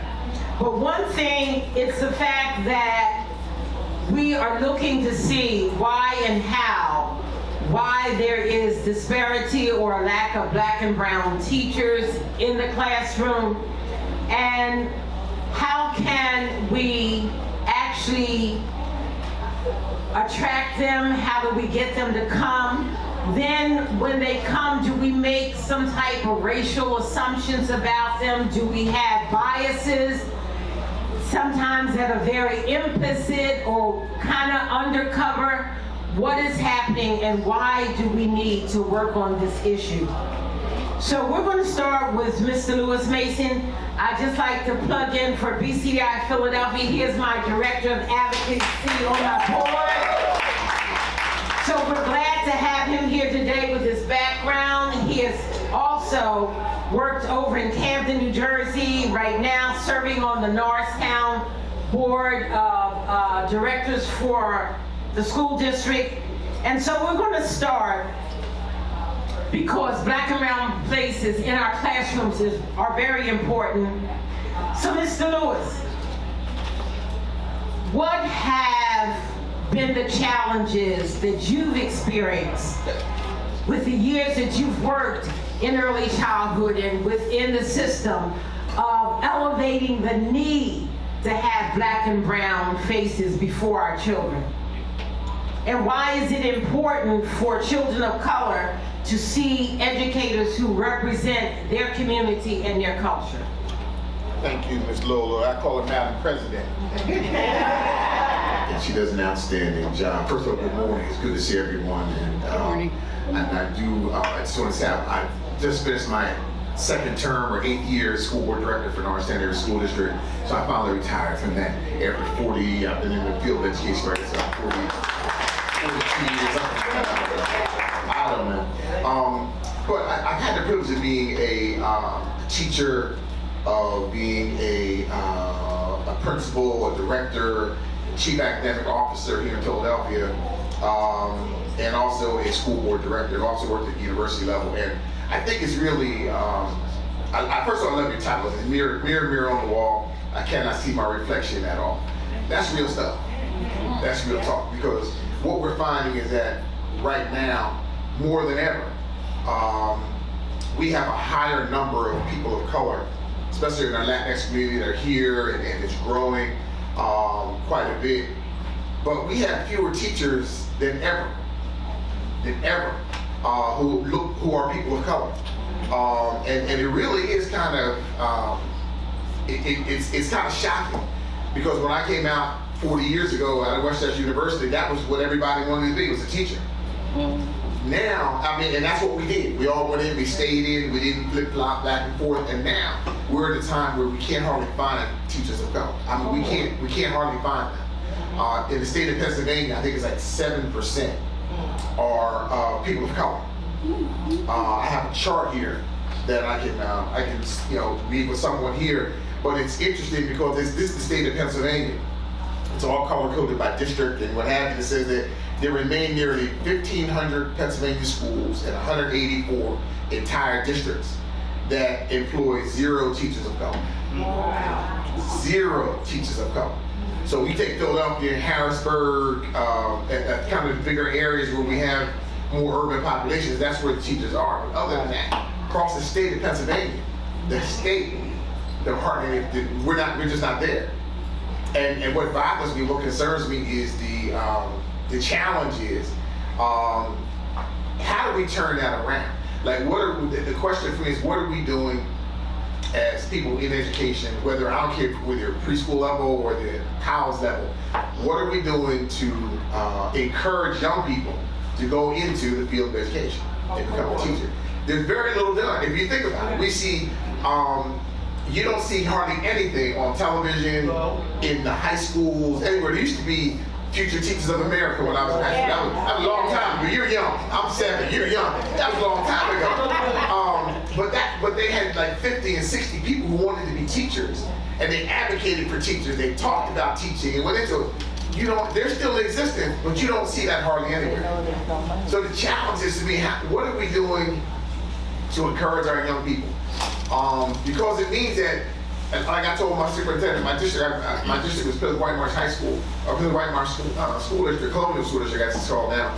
And I asked them one time, I said, well, when my baby girl was in 4th grade, I think it was, I said, you realize that my kids that was the high school I went to, graduated from. They did a pretty good job. I said, but do you realize that the kids coming up of color in your school district, they don't see from K to 12, they might not see one person who teaches math, science, English, social studies, whatever you want to name, who is of color. Whoa.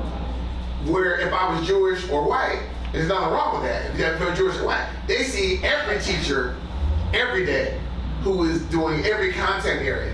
That means they have the possibility of being there. They see themselves in those areas. Whereas if you're of color, you don't see it. So it really does something to us when we don't see that. So I just wanted to, that's the big issue. So does that issue also mean that when children come into a classroom and they see teachers of color, does it change the atmosphere and the environment for them? When I saw my first black teacher in Columbia School District, I was in 7th grade. His name was Mr. Joe. He was a big, strong, athletic kind of brother, and I thought, oh, he must be coaching or he might just, whatever. This brother was a Spanish teacher, fluent Spanish teacher, and he was phenomenal. But he was my only, from K to 12, he was my only teacher of color I ever saw. And I became a track standout because of him, wrestling. But the idea is that when you see someone that looks like you, it changes the game for you. It opens the door to possibilities for you. It says, I can.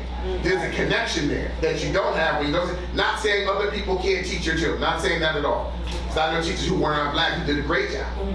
But overwhelmingly, that didn't happen. That didn't happen. So it means that there's a connection that you see when someone looks like you. The customs are like you, they talk like you. Even if the customs are different, just to see someone who looks like you, it says something to you, and you can't forget that. You can't, it's an encouragement that is just there, and you just can't, it's a motivation that's there. Connector that's there, that you just can't, you can't shake. All right. I do understand that. To piggyback on what he was saying is a situation. My son's a school teacher teaching here in Philadelphia. King of Prussia School District came into the city because the parents at one of their teachers' meeting complained to the school board they did not have enough diversity within the teachers, and they were upset about it. And there were issues that were happening in the elementary schools and the early childhood programs because children of color whose parents lived there did not see anybody that looked like them. And so they were not doing well. They came in, went to his frat, his dorm and his little community where the frat brothers were. 3 black of the frat brothers and 2 of the Latino frat brothers. They moved away to King of Prussia. My son was very troubled because he was committed to being a black male teacher here in the city of Philadelphia. And he said, Mom, you have to help me pray because I want to make sure I'm doing the right thing. Now, one of the things that did change, he was making 5 figures here in Philly. He made 6 figures in Camp Prussia. But the thing was that when he got there, the children who were of color, black and Latino, who saw those male teachers walking in, it caused a whole change over the environment in the school. And he said, Mom, even though I didn't want to leave Philly, I know I'm there because there are children in those districts who needed to see my buddy who's Latino and who needed to see me to say, we are here and we are included in your learning. So it does make a difference and it does help with the environment. And so Dr. Gabardon, we're going to go to you because we understand you've written a book that's really supportive in this area. What can you tell us and can you share the data? Push it up, I think. Check. Oh. Check. All right. Y'all can hear me? Yeah. All right, wonderful. Just want to iterate my thanks again for allowing me to join today's panel.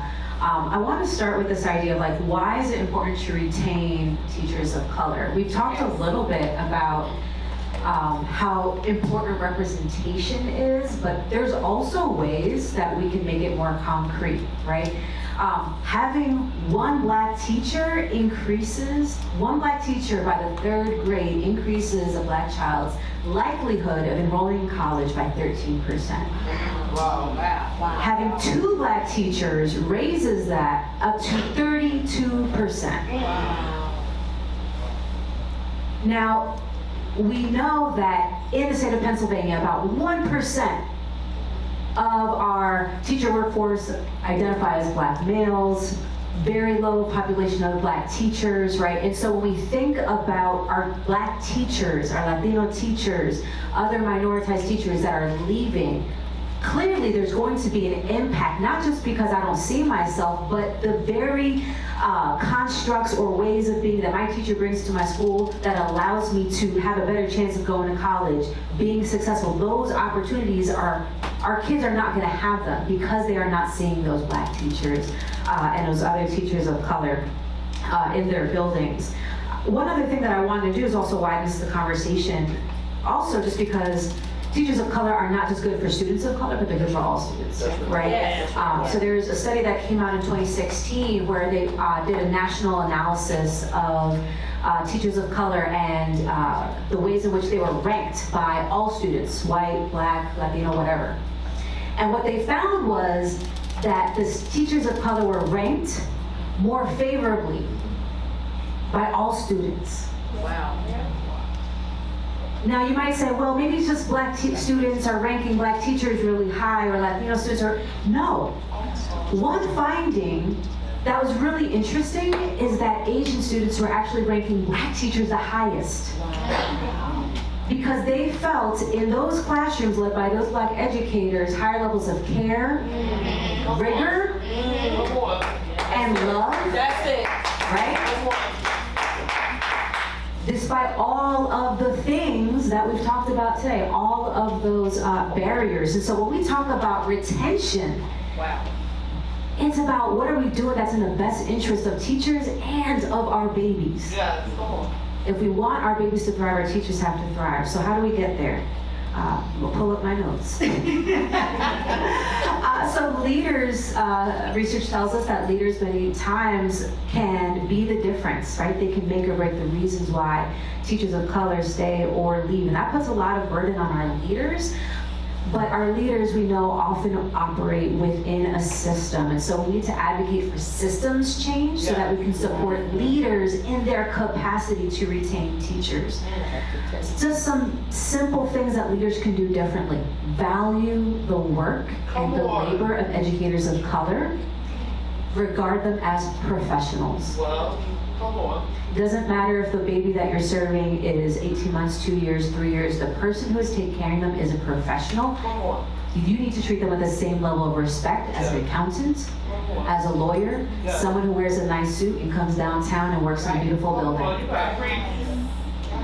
Another thing that can be done is creating what scholars are calling culturally affirming environments.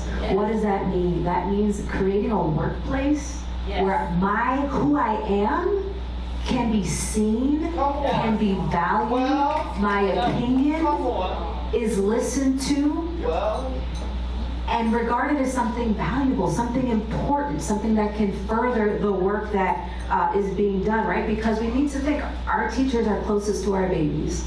And so when we're making these decisions, are we actually taking into account what our teachers are saying? And then the last piece is just around, I would say support and care. And what does that mean? Professional supports, right? Our teachers are in a system where they're helping others.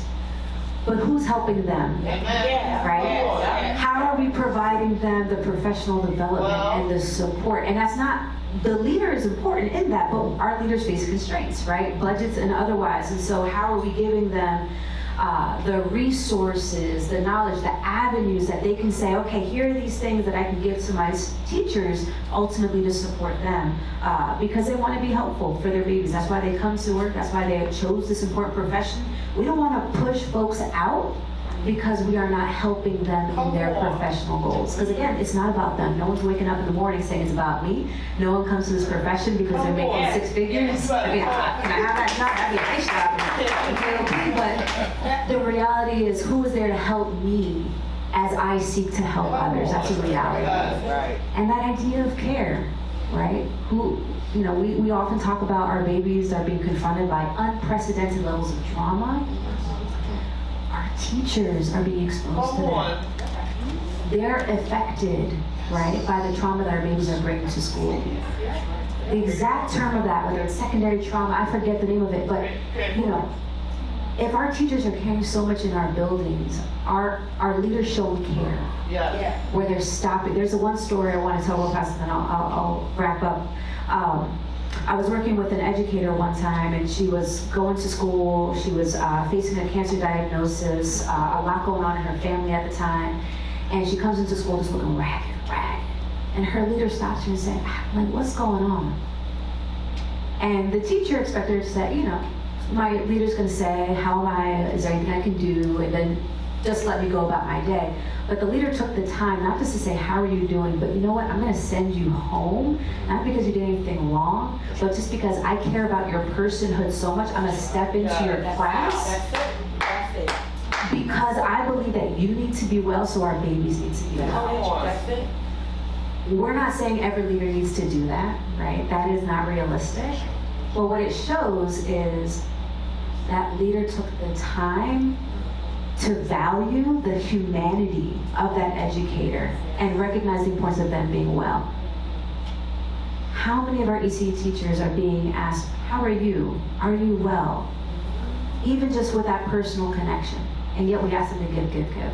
So again, we really need to implement, right? It's not just one of these things, but it's all of these things in tandem leaders can really do differently to support and retain ultimately our educators of color. Okay, because some of them may not get your book, can you just identify the 6 principles of leadership that are culturally affirming? So everyone, she's an author. Yeah, I did say that. So we yes. What's the name? The name of the book is Support and Retaining Teachers, right? Support and retain educators of color. Yes, and fun fact, if you use the discount code Andrea20, you can get a discount up until the end of the month. Didn't even know that was going to come in handy today. There you go. Tell them about the book club. We'll do that offline. That's not about me. This is about our teachers, not teachers. We are having a book club on my book. If you're interested, let's talk offline. It's coming up virtually on Tuesday. So a little bit about me. Former teacher in the city, former administrator. I know I look like I'm 12, but would you believe? I was a high school assistant principal and a director of curriculum. I was also a college professor, and I continue to support organizations with diversifying and retaining their educator workforce. And so that's where the book really came about, because nationally, we know that we need more educators of color, and folks are calling for policy change, which is needed, but we can't throw up our hands, right, as leaders to think about what we can do in our buildings to retain teachers. And so that is why I wrote the book, Support and Retain Educators of Color. So there's 6 things really quickly. It's gonna really sound jargony, so I'll try to make it as simple as possible. The first is we need to acknowledge that teachers of color matter, right? So if you are someone who is passionate about recruiting and retaining a diverse teacher workforce, you have to acknowledge that teachers of color matter, not just for kids of color, for all kids. And it's not because we want to tokenize or kind of monopolize the labor of teachers of color, but we have to recognize that our shared humanity. And I believe that's the crux of the work. Principle 2 is cultivating reflection and self-awareness. The great philosopher Lauryn Hill said you can't win if you ain't right within, right? And so you can't change your practice if you're not dealing with the biases, the biases that Beverly Daniel Tatum says. It's like racism, right? Bias, it's something that we breathe in. It's like smog. So all of us, right, white folks and folks of color alike, have to deal with the things that we breathe in that are unhealthy and that impact how we interact, right, with other individuals, particularly those historically marginalized background. Third principle, assess and plan for action. What does that mean? That means that you can't just say, I want to retain teachers. What's the plan? What's the data? How are you doing it? So I walk people through what that plan is. Number 4, commit to sustainable and high impact support. So what does that mean? What is your plan to support educators of color? Right? If they are underrepresented in your building, if they are underrepresented in the state of Pennsylvania, if we know teachers of color are leaving at higher rates than their white counterparts, what's your plan? It can't just be throw up my hands, I don't know why that person left. What is your individualized, nuanced, data-driven plan? Just like you want to have plans around standardized assessments, what's your plan to retain high-quality talent in your building? Number 5, foster supports for culturally responsive teaching. Culturally responsive teaching is good for everyone. Culturally responsive teaching is good for everyone. Culturally responsive teaching is good for everyone. not just students of color, for white students, for students with IEPs, for students of low-income backgrounds, from students from urban areas, for students from rural areas. We like to talk about CRT, whatever that is, right? Critical race theory. Let's talk about being culturally responsive means I know how to design lessons with my babies in mind. All right. That's what we need to do if we're gonna actually have a democracy where all people have equal voice and representation and can dissect what is happening.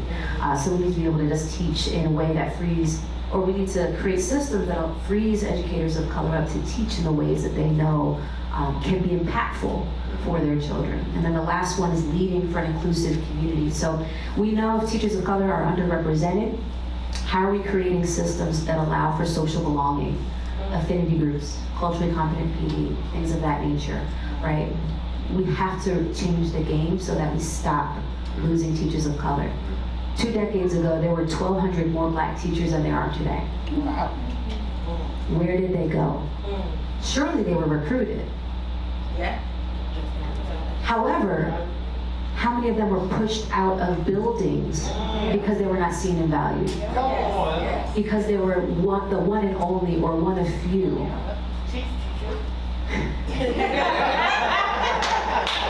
And so my piece is, it's not just the leader who needs to carry that burden, but how are you framing your community? Everyone in that building, it is our community responsibility to make sure that everyone is valued equally. Everyone who is of a underrepresented, minoritized identity, you have a space here, and you have a seat at the table for decision making, because that's a piece of it too.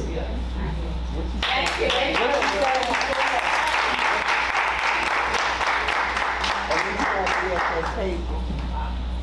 Okay, Savannah. See, I know you from the wild. We got together, and after school programs, and now you're with United Way.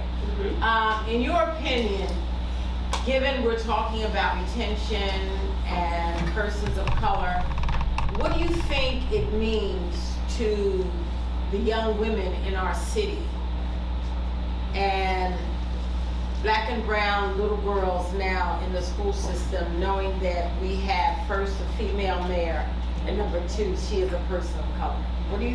What is the effect you think that's having or will have?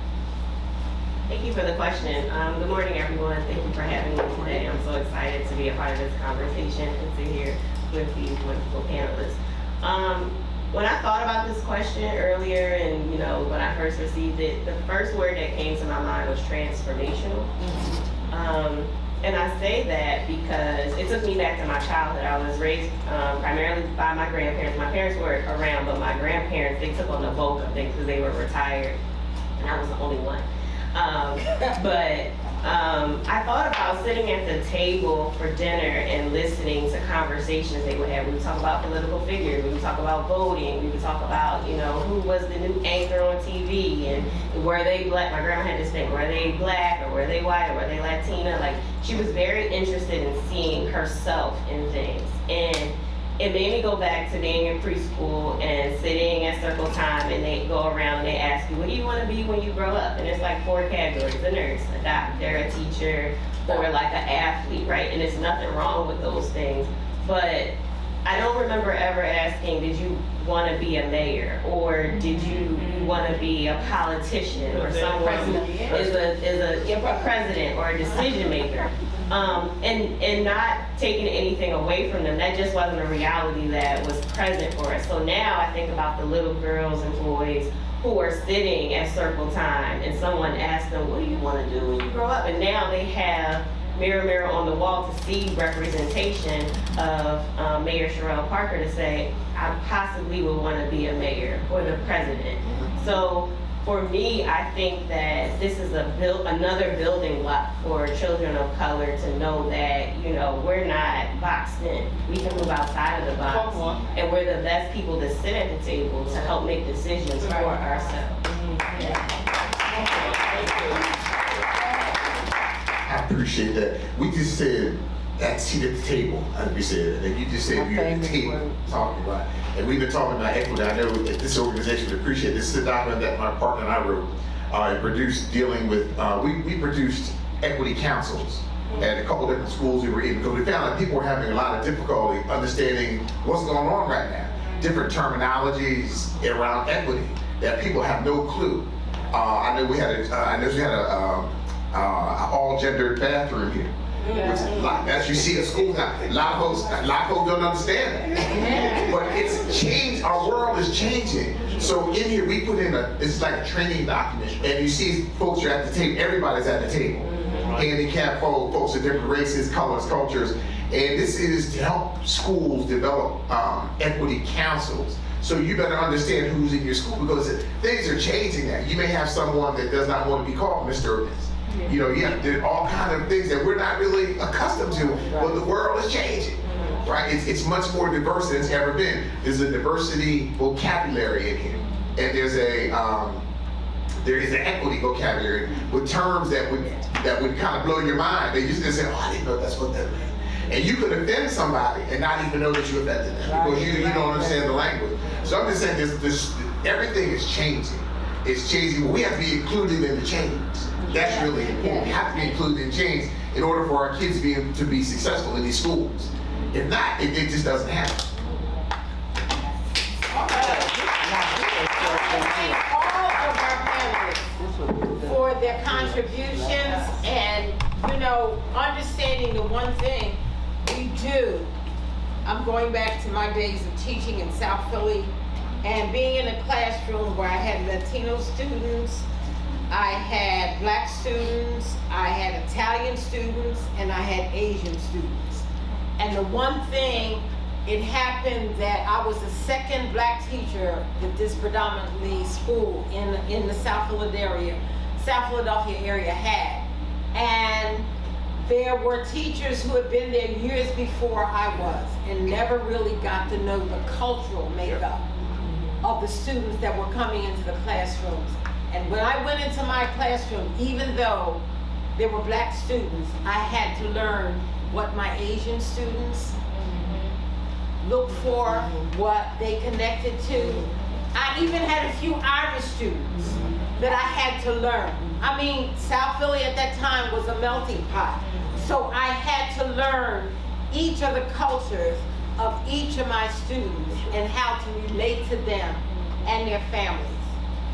And it shaped me as a better person, even though I was a Black African-American woman who had dealt with some issues when I was going to school and when I was going to college. It opened my mind and my understanding to understand that there were other cultures that were experiencing things just like I was and what it was doing to their children. And it was up to me to make my classroom as inclusive and understanding and culturally sound as possible. So I think that even today for us, in a lot of the situations, wherever we're living, Montgomery, Bucks, Chester, Delaware County, we have to understand that our classrooms, when the children come in, even with the situations they're dealing with, it has to be a safe haven for them, where they understand that every culture, every unity is appreciated and they're cared about that. Let's take a break. On behalf of the Racial Equity Committee and everyone here today, we are going to abbreviate the program quickly. So at the end, in the book that everyone received, if you can pick that book up, I'll greatly appreciate it. On the 3 topics we discussed this morning, there's recommendations behind every topic. So we're not going to go across, I'm not going to speak on those recommendations, but I would like you guys to take your time. That copy is yours. If you guys want a second copy, we do have some additions. If you guys could share with a couple folks across the city, because we do want this information to go across the city, not just the city, but again, we want to make a statewide impact. So again, the wider than that, the more fish we catch. Okay, so I'm not going to go through those recommendations, but I would really like you guys to take your time, read the book, and share this information with colleagues across the state of Pennsylvania. If you know somebody in Bucks County, send it across there. If you know somebody in Chester County, send it across there. It's not just a Philadelphia thing. It's not just a Southeast regional thing. We would like it to be a state thing. Okay? So please take your time. At the end of every section, there's some recommendations. We would like you guys to take your time, go through it, because a lot of work went into it. All right, and we are not going to go through it today, but please take your time and go through those recommendations. We totally appreciate it. And we're going to move right along. You guys came up with some wonderful questions, and we would like to get to those questions. So I would like to start off on this end with Dr. Stephanie Blake. We want to ask them to read the questions that you guys shared, and then they're going to present some responses. Thank you. Sure. Can you hear me without the mic? Yeah. Okay. All right, switch off. All right, consider the science behind child development, similarities, mental health resources. How should the stigma/stereotype be removed? What more can we do to educate? And then increasing support. So, again, in the past few years, just recently more so, we're normalizing even going to therapy. You know, before I'm going to therapy, it's like, what's wrong? And it's the same with children, as parents do not want their child to go through the EI system because of labeling. My child's always going to have that label. They have those papers to follow them. But we have to figure out a way to really increase the conversation. It's not about labeling. It's about getting the resources that your child needs. So at the end of the day, I want your child to be the most successful, but just as it is, your child won't be as successful because I don't have the resources to meet their needs. So let's keep that conversation going, normalizing. It's not a matter of labeling, it's a more so just getting the resources and supports that you need. And to educate, I guess like we did with therapeutic services, right? We just one day woke up and say, if I need therapy, I need therapy. And I don't feel ashamed behind it as well. And it's the same with our teachers and families. And increased support, I guess it all follows all in line, how we can increase support with that. And just talking to our legislators, maybe we have to change the language instead of being labeled. We have to change another, we're just gonna get you additional resources. Because if I come to a family and saying that, hey, I need to get your child evaluated, I would never say that to a family, but if I need to get your child evaluated, they're gonna be very hesitant. So how do we, if we normalize more so, I'm gonna get you resources that you can use to make your child the most successful they can be, then oh yeah, sure. And they're free? Yes, sign me up. So that's how we create buy-in and just normalizing the conversation. Thank you. I'd like to add something to that. You know, as a director doing this for a long time, I've had lots of experiences where I'll be speaking to a family, and I wish we didn't call it the mental health system, because parents will use disparaging words to say my child is not, put that whatever word you want in there. But if I said to them, your child has diabetes, they would say, how do we get the medication? And so I wish we could change that name, because there is that stigma that is so deeply ingrained that if my child has this mental thing, that they can't be successful. So it's really hard. So my question is, Can you please use the mic with the ambient noise? We might not be able to hear you, so if you could use the mic until probably the Elmo band moves along, that will be good. Thank you. nobody ever tells me they can't hear me. So, oh, okay. What role do families and child advocates play in this movement? So they are vital. This work has to come from the top down, the inside out, the bottom up, from every direction. So we can't continue making change. And so this was asked during the first panel when we were talking about compensation, but we have to help. There needs to be a cultural shift where society at large has value for the industry and the people who are doing the work. And nobody will say, well, I don't care what happens to the babies. But they will say, well, the welfare system is plagued by a certain kind of people who are taking all the resources. We know that's not true. It's just blatantly not true. These resources are used across the country. And we want to make sure that they're available but we need to change the narrative on this, that this is part of the education system, and the teachers who do this work, they're all teachers, should be compensated in a way that allows them to be successful in their own lives. Thank you.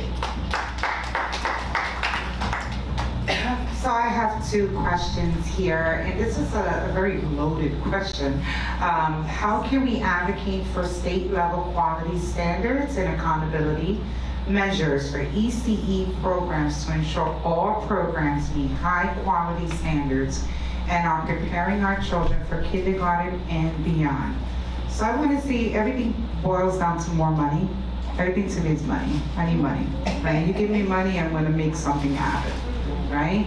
So in order to meet high quality, you're going to need money. And then first, before we even go there, we need to define what high quality is nowadays, right? So where we get the money from, so that's very interesting. Whenever there is, you have to go out to talk to your legislators. There's city money, Sean. Hey, Sean. I know he's sick of me. Every time I'm in a meeting, I'm always like, hey, we need this. And he's like, what are we going to do? I need money, Sean. Everything's money, right? We don't have the money. Well, show me the budget. I'll show you how to reallocate the way we do it, right? And it happens. And I'm not trying to be funny, but you have to have those difficult conversations, but you also have to show up. That's what we are really facing. We have 20,000 groups out here. Ever since COVID happened, we have a lot of powerful groups. We have the Voice of ECE, we have Latinos Educando Juntos, we have CPAC committees. We have all these committees, we're all talking, we're all getting together, and it's the same people. And people only show up when something is not going right for them. I'm just gonna keep it real, right? So we can't be the only voices talking this, and my fight is for all providers, but we're exhausted too. We need help, right? So the answer to this is show up. Show up to wherever it is, and if you don't understand what's happening, call one of us, we'll explain it to you, right? And then professional development, how do we ask our programs or hold them accountable for all of this stuff if they don't have the resources, the money, and the resources, again, professional development and everything, to be able to provide high quality. And I don't even like holding them accountable. I want to say, who's holding the organizations accountable? When you start holding organizations that are holding your money accountable, then come see me. All right. Second question. I'm sorry. I just get really passionate about that. I'm so sorry. I'm going to put Sean. So this is a Sean Perkins. If Sean Perkins is in the building, guys, if you guys don't know Sean, I did show him this question beforehand, so I'm not putting him out there. But I don't feel like this is a question that I am prepared to answer. If that's okay, Sean, thank you so much. So the question is, Philly pre-K started from the soda tax. Why didn't all providers automatically get Philly pre-K with all the soda and sugar tax PHL pre-K? I'm sorry. Thank you, Damaris. Thank you, everybody who's here today. Thank you to the Children First Racial Equity Provider Council. My name is Sean Perkins. I am an employee of the City of Philadelphia. I serve as the Chief of Early Childhood Education. In that capacity, I have two responsibilities. The first is overseeing the PHL pre-K program. The second one is to make a more cohesive early learning environment where Head Start supplemental, pre-K counts, PHL pre-K, where families don't have to distinguish the differences. We should be providing high quality early learning care to families regardless of the federal, state, or local funding stream. So I work very closely with the state and the school district to make sure that can happen. So that's why I'm holding the microphone, I think, right now, is there's a question about why with the soda tax dollars that get collected, don't all providers get soda tax dollars? I think it's a really good question, and I think like a lot of the questions we're bringing up right now today We could probably do it. But it We wasn't spent 3 days talking about this, and there was a lot of groups who were created, right, to try and determine what do we use with soda tax dollars for. When you collect a tax, the roles and responsibilities of us as citizens to vote is to elect leaders to determine what to do with those tax dollars and to hold those tax dollars really well accounted for. So we avoid circumstances where we have elected officials who use tax dollars inappropriately or whatever dollars are collected to help support society. So the people we elect are those who are responsible for understanding where to use those tax dollars. There's not enough soda tax dollars to serve all 3 and 4-year-olds, so you have to make hard decisions. What's the best use of those dollars? And that's why not every single provider can get all the money. So there's an allocation system that is developed to determine like where they best used, and you can look on the PHO3K website to see what those measures are.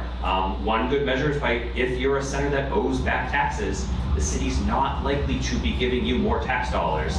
Like, that's not just PHO3K, that's probably a good use of tax dollars anyway, so like, you should be monitoring to make sure if there are some abuse claims. Now I understand that there's a lot to do with like what licensure calls abuse and doesn't, but there's some investigation that gets done, as well as just what are the child outcomes.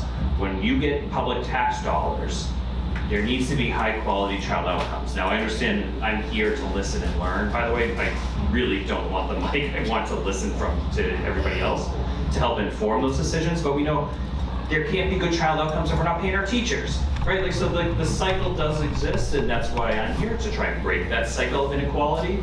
And we want to try and make the best things possible for our young people, to make sure that we have the best leaders in our communities, and starting with children of race ethnicities that have been historically disadvantaged, that have been culturally put aside. And that's not just race ethnicity, it's also religion, language, ability, socioeconomic status. So the answer to the question that this might be the longest one is government holds accountable those tax dollars to the agencies that they distribute to them. That's honestly why myself and 4 other people have jobs, is to make sure that we are distributing those dollars efficiently, equitably, and as best as possible for the families and the citizens that are trying to serve. How was that? That was perfect. Thank you so much, Sean. Let's give him another round of applause, because I really so loved it. And I think I'm going to pass the mic. Yeah. All right.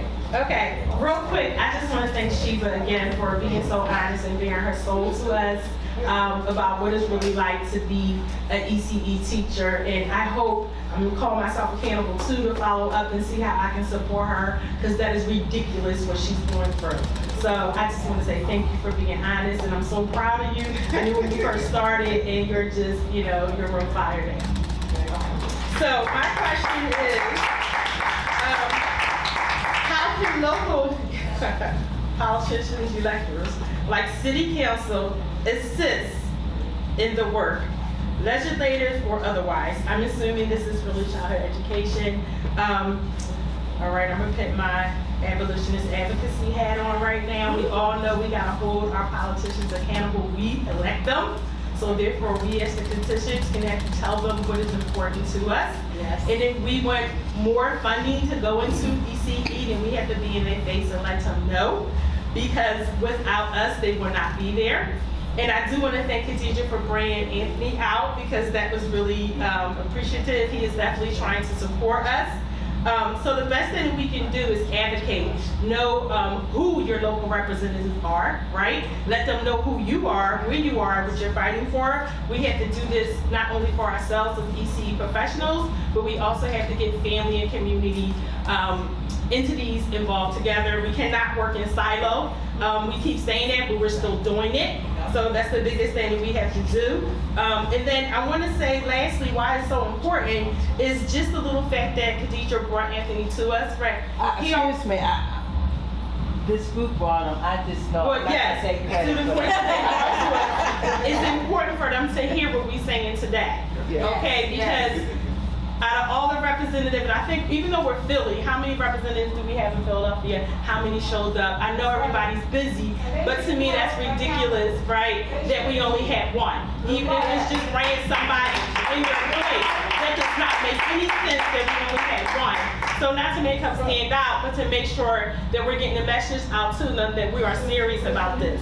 We're tired of regular advocacy. I think somebody say that. We need grants, work that's really be done. They work for us.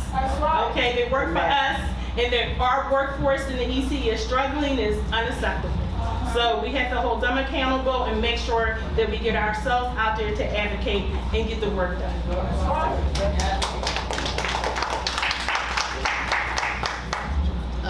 This question was the same question that Sean Perkins had answered, so I'm not going to go back to that. So I will do the closing remarks. If you can all turn to the section within the policy brief that talks about compensation, and the first person who finds how much the median salary is for ECE providers, just say it.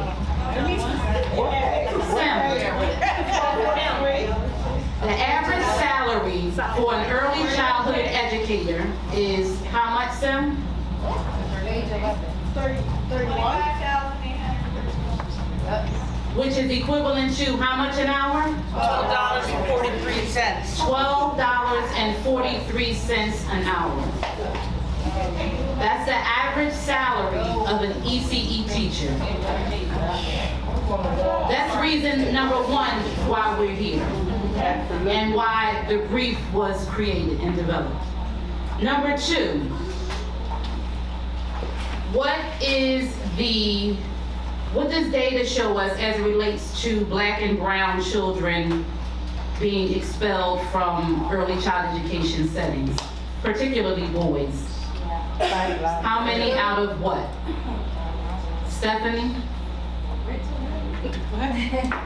She said way too many. One is way too many. 3.6. 3.6. Expelled more times than any other race. Wow. Reason number two why we're here. Number three, I say this at every single table that I sit at. I'm not going to say strikes, but I'm going to say plus. Everybody that looks at me can tell that I am a Black woman.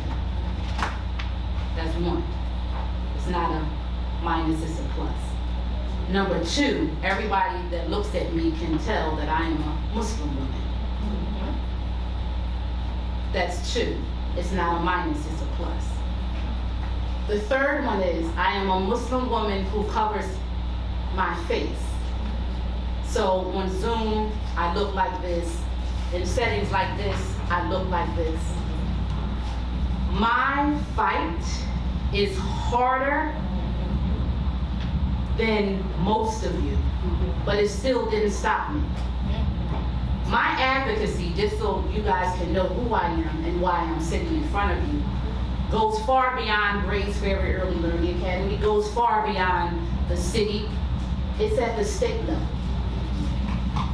with deputy secretaries, executive directors. On the phone, it's okay, Eunice, okay. But when I sit in front of them, I'm talking the same way as I am in front of you today. Three problems. Compensation. Who was going to work for $12 an hour, work from 7 a.m. to 6 p.m., right? Have children and families of their own. Lack of supports. These are early childhood educators. Many are degreed, right? Making $12 an hour average, having to feed their family like Sheba, right?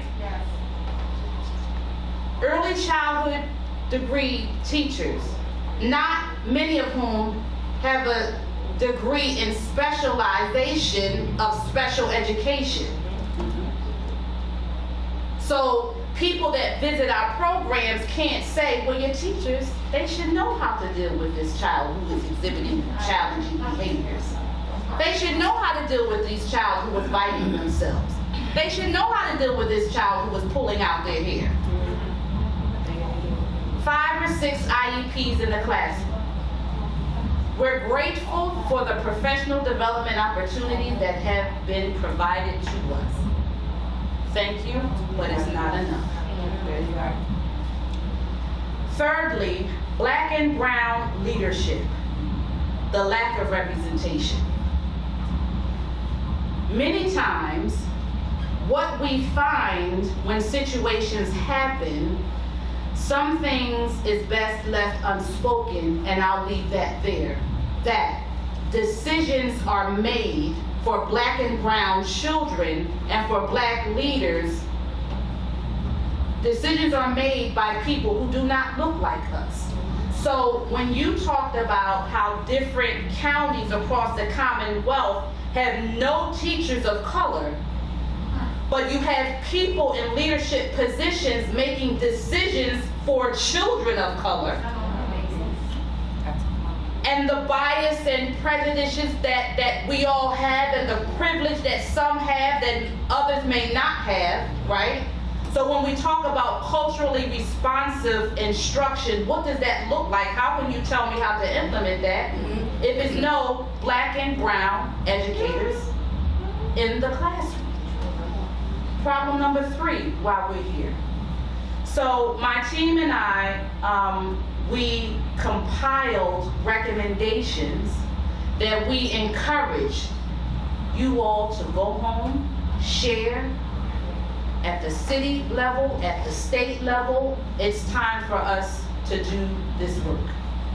We've been talking about this for far too long. Many of us have heard the same things. Now it's time for us to do something different. So we want to acknowledge those who we've talked about in the room, not to answer any questions, but for you all to know who's in the room. We have Elwin in the room, if you can just wave your hand. They are our partners. They are our partners as we do this work to ensure children receive the supports and services they need. We would also like to thank Sean Perkins from the city for coming in and engaging with us today. We really want to thank you all for coming. We thank the panelists for giving us your expertise in this different category. We thank the organizers for, this took a lot of work. Many people are sick right now, so we are definitely wishing them well, and you all be safe as well. But we want this to be not only a day of benefit, but also a day to go back and roll up our sleeves and get to work on Monday. If anyone would like to connect with us, we are here. We encourage you to come up to us, introduce yourselves. If you are doing work that are in line with what we're doing, we welcome you. Again, thank you, and we look forward to continuing this work together with all of you. Thank you.